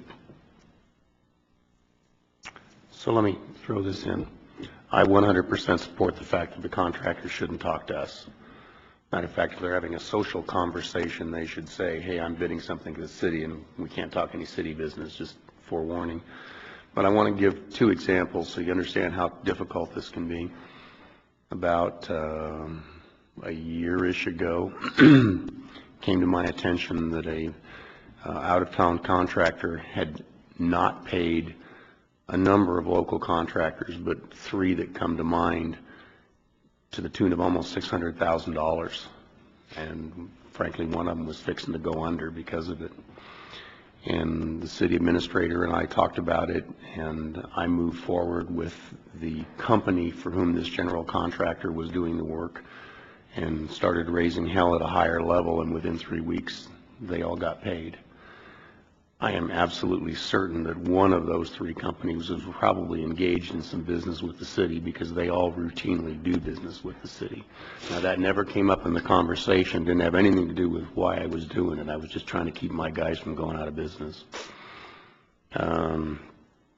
There's another one who has been a great deal of help when we were trying to figure out the sewer for the hotel, and gave me a lot of free advice over a very long period of time, and routinely does work for the city. And I'm pretty sure somewhere in that time period there was a city contract going on while I was getting some free help. And the same with a concrete contractor that does a lot of work for the city that I have talked to many times to understand how something works.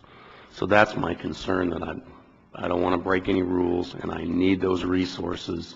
So I just need you to put a couple words in here that will get us over this hump. What do you recommend? I tell you, call on me. It's simple. We could what if this ordinance to death. It's very simple. If you're contacted, you disclose it. If you've been overly contacted, you recuse. It's protection for us. I don't understand why we're going to go through this. We're going to drag it through the weeds when it's very up front and forward. Yeah, I guess, Marilyn, my concern is that this, because it is only during that short time frame when that RFQ or RFP is on the street, that this applies, correct? That sort of the other parts of the year or other years where they don't bid, this wouldn't necessarily apply. So I think for that time frame, as far as transparency is concerned, that was one of our council priorities, the accountability, whatever it was. Contract compliance and accountability, transparency. So it's there, right? And so we kind of have to put our money where our mouth is, and I think that this is one of those cases. So I'm not sure it really needs to be changed too much now that my questions have been answered.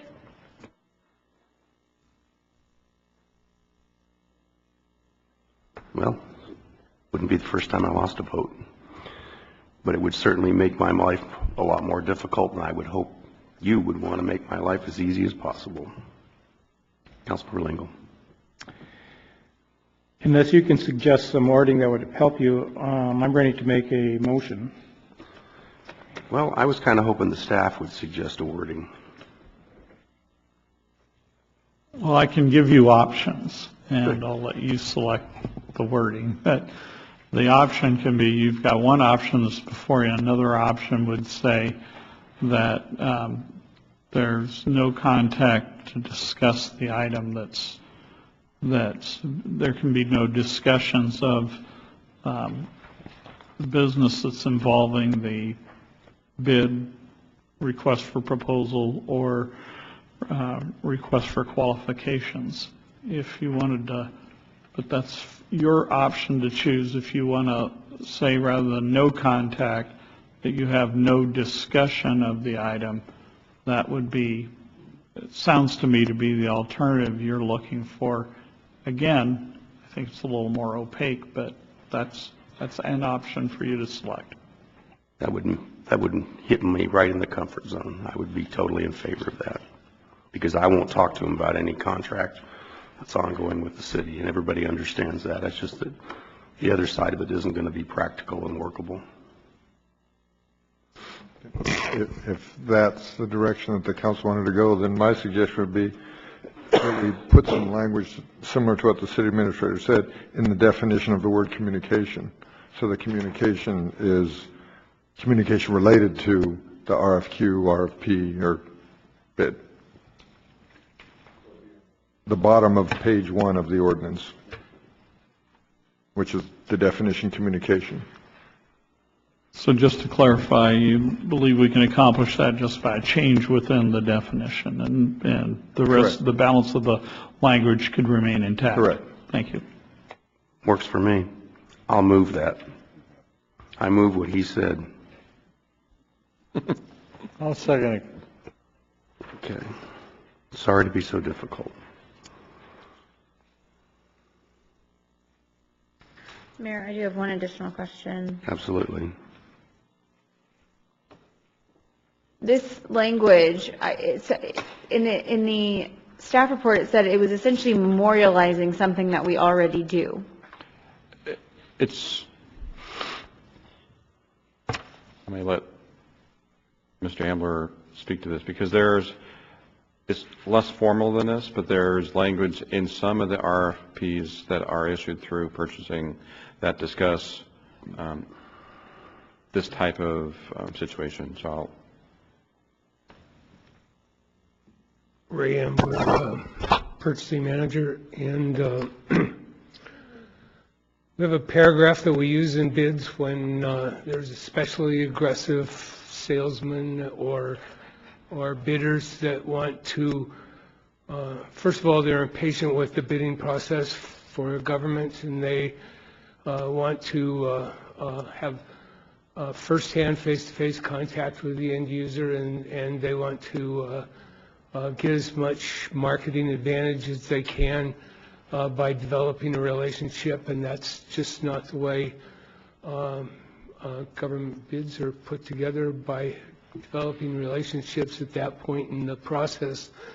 And so we put that in and say that the purchasing officer for this procurement is the only contact, and that if you make contact with the department otherwise, usually these salesmen know who the contact is in the department, and they can do it if they want, but it's better if they don't. And a lot of times the department feels like they're protected by a clause like this that puts the salespeople on notice not to badger the department people and not to go in for the kill, because everybody has to have the same fair chance at the business that the government has to offer. And I think that in a lot of ways it's protection for the department staff, and I think in a sense that having that in solicitation documents is a protection for you too, and it says this is my area and this is the place where I don't talk for this period of time from the beginning of the solicitation period through the award, and it's just hands off on that kind of stuff. But it's in the solicitation document, and it puts the bidder on notice, and it says your bid is a waste of your time if you violate these rules, and that's just it. They just won't participate anymore, but we use it, and it's been effective, and I've certainly not had any protests over it. And that was actually leading to my next question, which is if this is standard language that's used by purchasing departments, or, is this something that's sort of extraordinary and kind of going above the norm? I think that usually in the boilerplate for bid documents for governments, there's something that says that usually it's not very hard-nosed. It says that the procurement officer is the only contact, but this sort of puts it really up front, and it says that we reserve the right to disqualify you or judge you to be non-responsive if you contact other people. And the risk we run on this is that if a bidder has all this information from one contact, then he's going to have all the same information all the time. But if he's talking to somebody else who has an opinion about the solicitation for whatever it is, then there's a chance that he'll have a different interpretation from that person. And having it all come through one person is just better for everybody, and it gets the right information, phrased exactly the same way to everybody that's a potential bidder. And if I might just expand on that a little, and maybe it responds to something Councilmember Lingle asked a little bit earlier as well. The reason we like to funnel to one person, and it's not just not having people, send those inquiries to you, but it's also like not to me and to others, is because it's not just to make sure, like for this appearance sake that we've got everything arm's length here, but we do want to make sure everybody's on. If this is part of the fairness of the process, and everybody has a equal opportunity to have the equal information within the process. So if while the bids are open, someone has a question, might be a very good question, they might be seeking clarification on something that was written in the scope of work. We think if it was important for one, it's important for all. So there's a system wherein if someone has a question, they submit the question to the right person, and it gets and everyone knows then this question was asked and here was the response, and that goes to everyone involved. And we don't have that opportunity to do that if they're coming to me or going to you or something. We do if they're going to the person who's designated within to facilitate the process. Absolutely makes sense. And so my final question is, and I'm going to ask you to be like brutally honest with me here, has this been an issue? I mean, has this been an issue in the past where these conversations have taken place and we feel like maybe a bidder was given additional information or, competitive edge or? I'll let them speak to their time here. In my time here, my short time here, I'm not aware of anything inappropriate going on at all.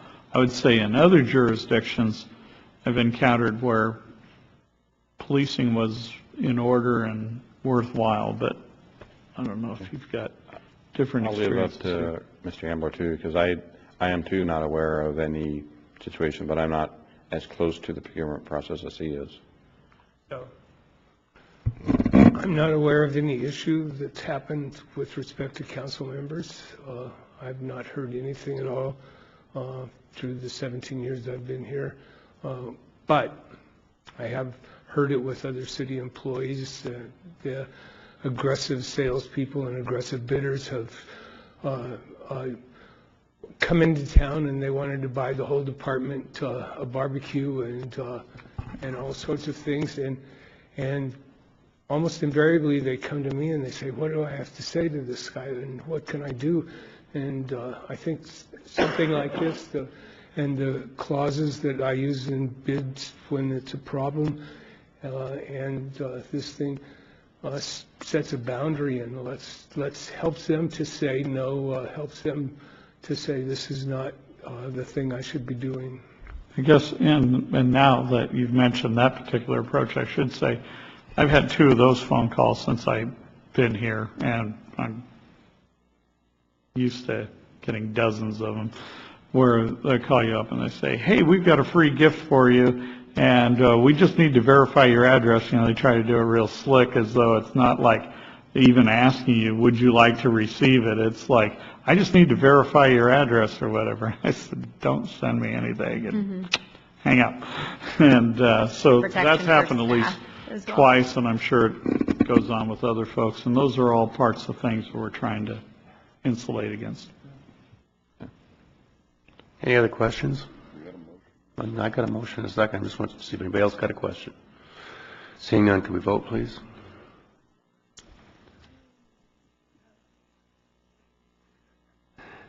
And that passes 5-0 after a moment of additional contemplation.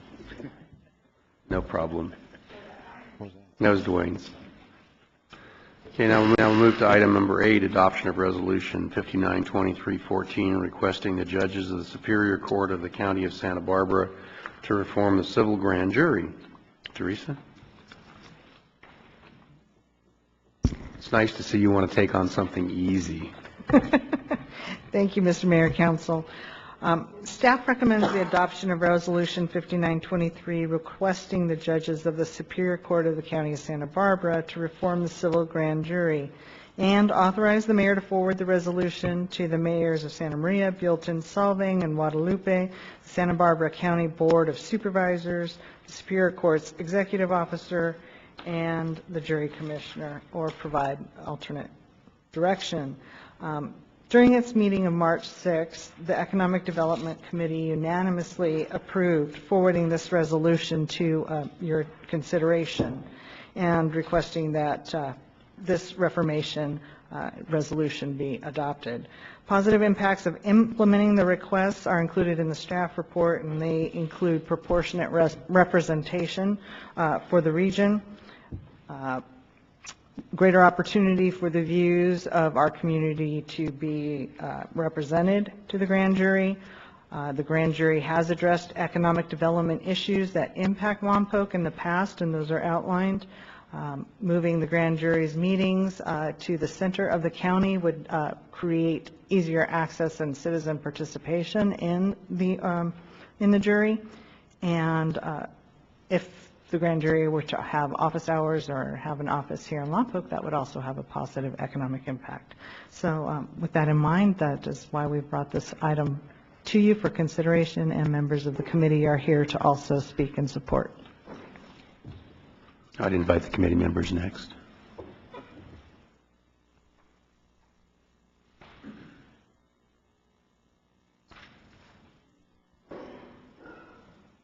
Good evening, Mr. Mayor, council members, Steve Pepe of the Economic Development Committee. A few statistics on why this is necessary.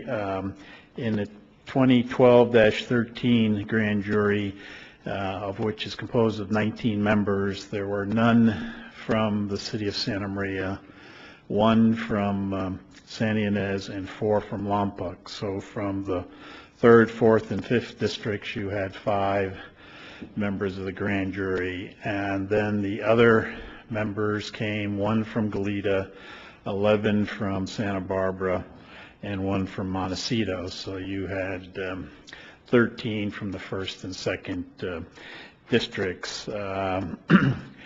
In discussions I've had with folks on the grand jury, with at least one of the judges and others, the answer you get as to why this is happening is, well, that's because nobody from Santa Maria or Lompoc applies. And you then point out, if you do that from Santa Maria and you have to drive down to the grand jury offices in Santa Barbara, Santa Maria, it's a 3-hour round trip. You spend 8 or 9 hours down there.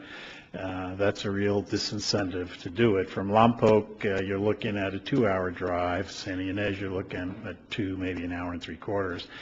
And it's one of the solutions would be to move it to the center part of the county. Once you say that, then the next argument is we, quote, can't afford it, we don't have the money, we don't have the space. I've talked to Stuart Johnston, who is the legislative analyst for Supervisor Adam. Let's talk to the supervisor, and Stuart has sent an email to the county folks. The supervisor has an office at the Vets Hall that he does not use 5 days a week, and he is willing to have the grand jury meet there a couple days a week. If you've been there, it's a spacious office. There's an anteroom, and there's other places nearby that you can use it. So I think that one of the ways to resolve the problem is to make the government more accessible, and one way to do it is to move the office to the center part of the state. You will hear that the grand jury does move around, and that's correct, but when you have an office in one place and people are telecommuting, it's not the most effective way to communicate, and it's not the most effective way to be persuasive over telecommuting. So I would urge you to act favorably on this resolution. Thank you.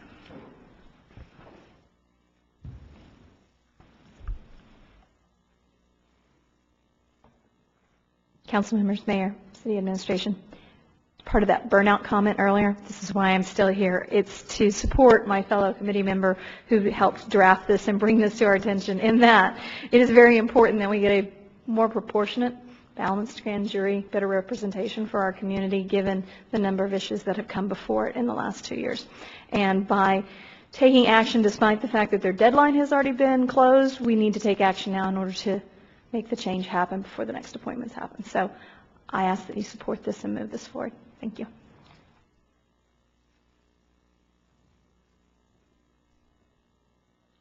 Do you want to take public comment? Yeah, I was going to. Okay.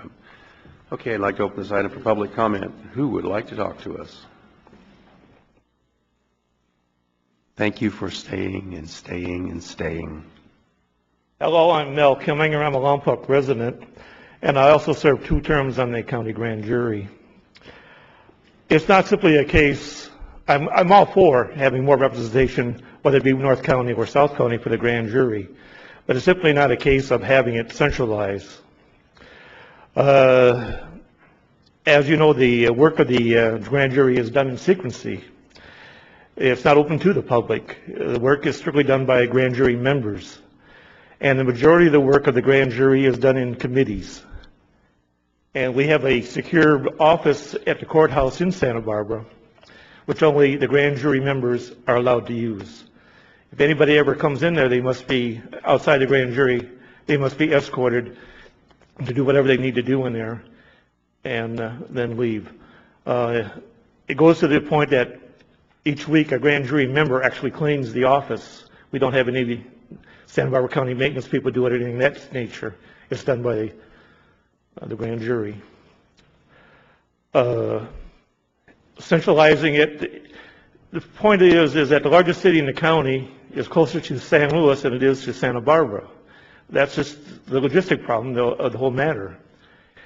And the fact is that you must actually kind of be retired if you want to do the work of the grand jury. It's a daytime job because we're asking people from the kind of government offices to come and visit us for investigations. And most of that offices are located in Santa Barbara. It's just simply the case is. And if we have something that we need to investigate in Northern County, then we have subcommittees that come up here and we'll do our business. But we don't publicize it. It's not open to the public.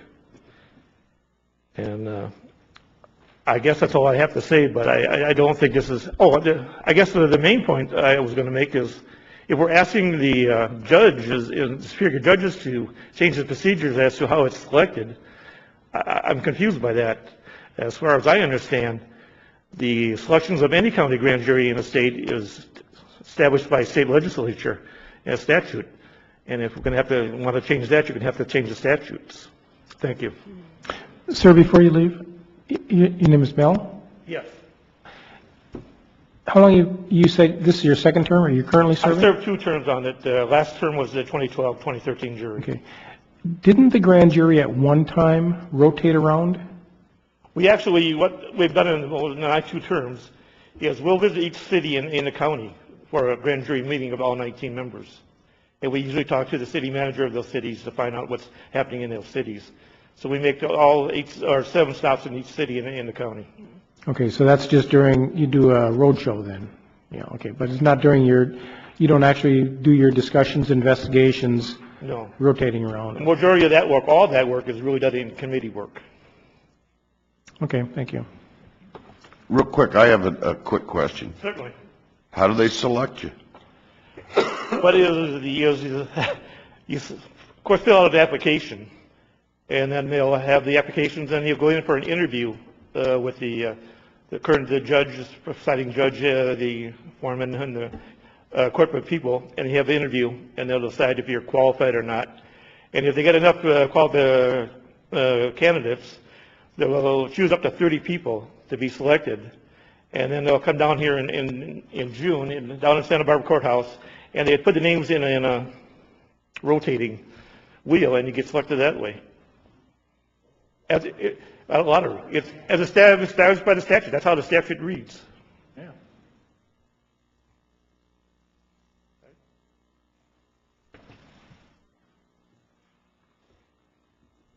Councilman Lincoln. Wait. I'm sorry? I didn't close our opening. Anyone else on this subject want to talk to us? Seeing no one rise, we'll close our communication and come back to the council. Thank you, Mr. Mayor. So I guess I have a question for Mr. Pepe, the author of this work. The comment that was made by this gentleman that the rules are for selection are made by the state legislature. Are you aware of that? Or?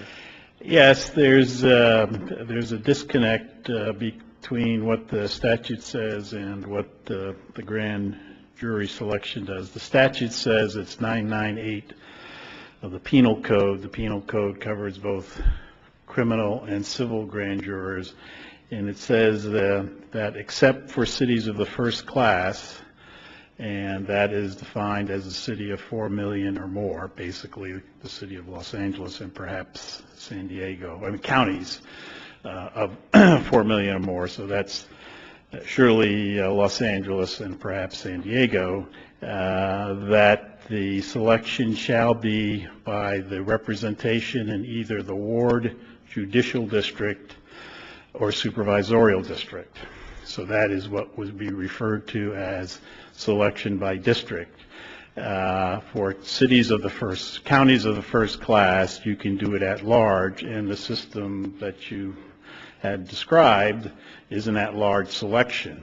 So if more people apply from Santa Barbara, Goleta, and Montecito than from the North County, by the luck of the draw or lottery, you're going to get a greater representation from the south than you get from the north. So one of the things the ordinance, the resolution here does is suggest that they use by supervisorial district and not at large. And some of you were here before I came here. It used to be the judges of the Superior Court would go and solicit and encourage people to apply. And when that happened, then you had representation from all 5 of the supervisorial districts. But that was then changed at some point in time, and they've ended up with this at large. And I've had some discussions about this, and I've never got a satisfactory answer as to why they're doing it at large when the statute's quite clear. It's supposed to be done by either ward, judicial district, or supervisorial district.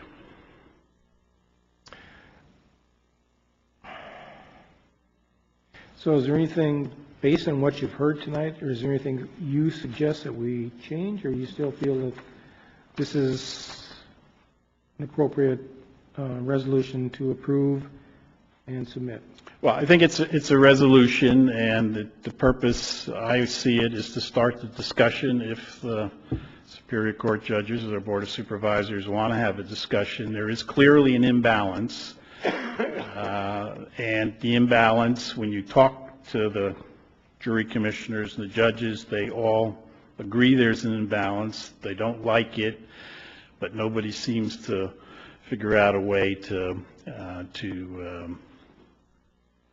change it, or at least consider a way of doing something different than the way we've always been doing it. And it may end up that this goes nowhere, but it's not good government to continue to have a grand jury where you have a disproportionate representation from the south versus the north. And the real difference is the farming is all up in the north, and the city folks, non-farmers, all live down in south by and large. And so you get different points of view, and the county is really losing the ability to have a truly representative grand jury. The other issue, which is coming down the line at some point in time, is there's a greater proportion of Latinos that live in the North County than lives in the South County, and having a grand jury selected this way, you end up with the Latinos being disenfranchised or not given the opportunity to participate. And at some point in time, that's going to become more of an issue than it is now. But for those 2 reasons, I think we ought to start dialogue and see if there isn't a way to resolve the problem. Okay, thank you. Councilmember Costa. Thank you, Mary Lynn. In what I looked at, both comments had validity. The County of Santa Barbara's website for the Santa Barbara County Grand Jury says, each spring the Superior Court solicits applications for volunteers to serve on the grand jury. A Superior Court committee interviews the applicants to discuss their interests, qualifications, and the duties they will be expected to undertake. After applications are screened, prospective jurors attend a group interview. Note, next. People are generally selected from each supervisorial district for additional screening. So that doesn't necessarily tie their hands, but they're trying to say they're doing something that it doesn't sound like they're really doing. Because if you did, you would have more proportional representation, unless there's just not enough applicants, which might be the case as well. And I think we probably do need to focus on how to, I don't know if the letter needs to talk about necessarily moving the location, but something needs to be done to try to incentivize more participation from North County if all the meetings have to take place in South County. But anyway, what I also wanted to say is I then went to the California Grand Jurors Association information page, and it says, how are grand jurors selected, ? Some counties send notices from the, I don't even know how to say that word, PETIT? Like, that sounds like a legal jargon to me. Some counties send notices from the, petite jury rule, wow, I'm tired. Jury roles. Some rely on suggestions by the judges. Some have extensive outreach. Many times there's a combination approach. And then this is to note, it's entirely up to each Superior Court jurisdiction. So Santa Barbara County can really decide how they want to do it, and I think that our ability to influence that in a way that is equally representative, I think, is very important. So I do support these efforts that are being brought forward. It sounds like they want to do it by supervisorial district, and they're not really doing that right now. So if they do out of the hat, they're allowed to do that, but they should explain that at least on their page if that's what they're doing to select jurors, which they don't do online anyway. So that said, I would be in favor of the resolution as is. My only question would be in regard to whether we need to either add or take away in regard to location of the meetings. Councilman Legal. Mr. Mayor, I don't think we'll need it, but I'd like to make a motion to extend the meeting for 30 minutes. And a second. Second. Vote, please. That passes 5-0. Thank you.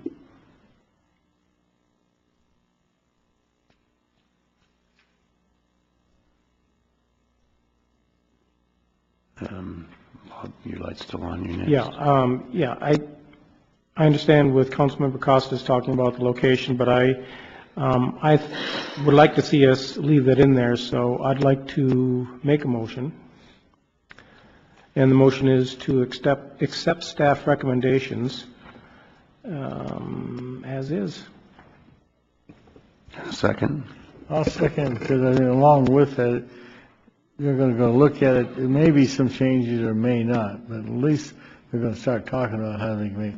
I applied 4 years ago, and then you had to go down and wait and go through it. My dad was on it 40 years ago, and it's a lot of time.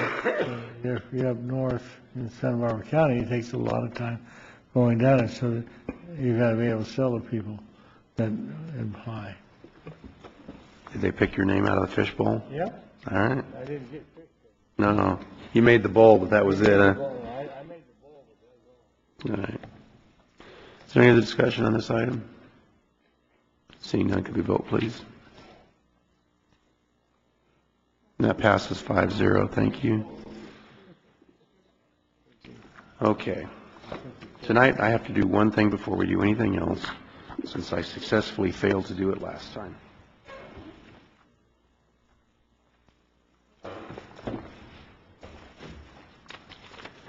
As most of you know, Santa Barbara County has been discussing the involvement of the cities in financing the 211 system, which provides referrals for people seeking government services. They first presented it to the mayors and managers meeting September, October, I don't know, quite a long time ago, when Teresa was interim administrator.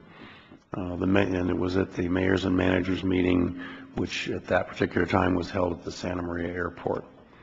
I think outside of, no, I think it was universal that no one was interested in putting up money for 211 because we felt it was a government or a social service, and that was the county's responsibility. Subsequently, it came to the North County Sub-Regional of SB-CAG for discussion. And again, basically, there was no mayor there that was interested in going forward with 211. So having been turned down twice, they have sent a letter to me asking to be agendized to appear before the council and make their 211 presentation yet again, with the hope of getting money from us to fund the 211 system. There are several problems with the system. First, I think the universal discussion was that their system... Mr. Mayor, may I interrupt? I apologize, respectfully interrupt. Are you going to try to have the council put this on the agenda, or were you going to discuss the matter tonight? I'm trying to give lay out enough groundwork so the council can decide if they want to put it on the agenda. So the question is then, is 211 principally a social service or responsibility of the city or the county? Number two, they have stated that they have a very bad database that has not been appropriately maintained by their current provider, and they need a bunch of money to fix that. And number three, they have a proposed provider that has fairly high overhead. So the question is, are there 3 votes on this council to invite the county to come and make a presentation? And I'm not in favor of it. I'm in favor of hearing the item. Okay. Next. I'm not in favor. Next. I'm not. Okay. So I will send them a note that says thank you, but no thank you. I just wanted to clarify that at the last city managers meeting, that there was at least one city and perhaps another that has since changed their position. Okie doke. Now we're down to council reports. Whose turn is it to go first? Mr. Mayor, we need written communication, oral communication? Written communications. And oral communication. Nothing. Oral communications. Last chance to talk to us. Anybody? Going once, going twice. Done. Okay. Thank you, Mr. Lingle. And therefore, you can go first. Thank you, Mr. Mayor. I have done nothing at city expense. Glad I clarified that. At city expense. However, I did have an interesting afternoon last Thursday. On the 15th, I was invited to go down and attend the finish of the stage 5, I believe it was, of the Amgen race in Santa Barbara. And it was interesting. I know Councilmember Costa asked us to consider looking at the Amgen race a couple of years ago, and at that point I said that our city was not ready to open up our doors to the world. We have made some progress, so I have presented a little flash drive to the city administrator to take a look at what it would entail, and at some point maybe we may want to bring it back for discussion, but right now I'm just saying I've given the city administrator a flash drive, and he can take a look at it. I have no reports.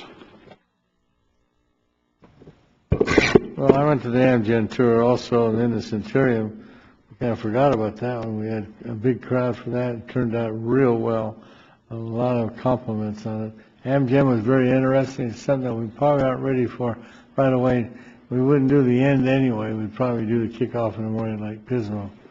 But the two tours have a lot going for them, brought a lot of people in. The people that came in from outside of the area were very excited. And the 3-day tour, now they're going to get the date set early, so we may try and stay off Mother's Day. So that's it's a good event, and it was at our own expense also, but it was really good. And the one interesting thing I was going to talk about, the one gentleman came up to me, and he was on a committee in Buellton, and he said, I couldn't believe the number of people who showed up at 5 o'clock in the morning in Lompoc to put the stuff up. He said, I can't get anybody to get out of bed in Buellton. And so he was there, and they said the event, putting it together in a way, because they had to move those things back and forth. So I don't know if everybody got to go to the tours or not, but Hancock was good and Lompoc was good. So just putting that in there. Yeah, I echo that. The Criterion bike race, I think, logistically was really great. Again, the challenge, I'm sure we'll get an update from staff, but the challenge with spectatorship, I think, again, stemmed from it being on Mother's Day. Last year it was Flower Festival weekend, so I think next year it's going to be, if we could find it, the most mundane weekend, and try to promote it as a spectator event. I think a lot of people just don't know what a Criterion bike race is yet. But yeah, I was there and it was a great event. The other thing I wanted to mention is at the last meeting, I reported that I went to Washington, D.C. for NCPA, which I did. Turns out there is a small amount of city expense. I said no city expense, but there was a very small city expense associated with that trip. I wish to report that I was a complete failure in ordering the weather for the Criterion bike race at Hancock College last Friday. They always say take responsibility, so I didn't get the weather right. Had the mayor's luncheon this last month was with Morgan from the Vintners Association, and they very much appreciate this council's effort in support of stopping the county's proposed ordinance. They will be doing some more research and hope for more support from us when that comes before the Board of Supervisors. I attended the UCSB economic forecast. That was very interesting. I have not read it all yet, but I have aspirations. We had an event for the United Way in Santa Maria last Thursday, and they had a number of the mayors in there filming commercials with regard to the power reading program and the effort to increase fundraising on that. I participated in a Boy Scout Dutch oven cook-off. I didn't win second or first. I think I got honorable mention, but everybody ate what I cooked, so that was good, and no one died. The funnest job of the entire year for the mayor was last Thursday, which was the water awards at the DeWeese Center, where the winners from the 860 applicants for the water awards got their award. That's up 200 from the year before. And yes, I still signed every last one of those certificates. At SBCAG, we had a discussion with regard to the Clean Air Express budget and the buses. Lompoc City staff's comments have simply never been made the report, so I presented it to the board. I think they're listening now. We also, at the sub-regional, had worked on a list of measure projects that were next in order, and lo and behold, when the list of measure project came out, they weren't on there, even though the list was supposed to cover 5 years into the future. So that was a poor showing on behalf of the SBCAG staff. I attended the Relay for Life grand opening, or opening ceremony. What an amazing event. Went around and thanked all the people. Amazing turnout and great effort on behalf of the community. And Saturday night I attended the Leadership Lompoc Valley graduation, and I charged all the graduates with finding one thing that they were enthusiastic about and getting involved. And I told them if they couldn't find one thing to contact any one of us, because we have a whole list of one things we'd like somebody to be enthusiastically involved with. So that's my report. The Lompoc Society Council will adjourn to a joint meeting with the Parks and Recreation Commission at 6:30 p.m. on June 3rd, right here. Thank you for joining us. This is going to be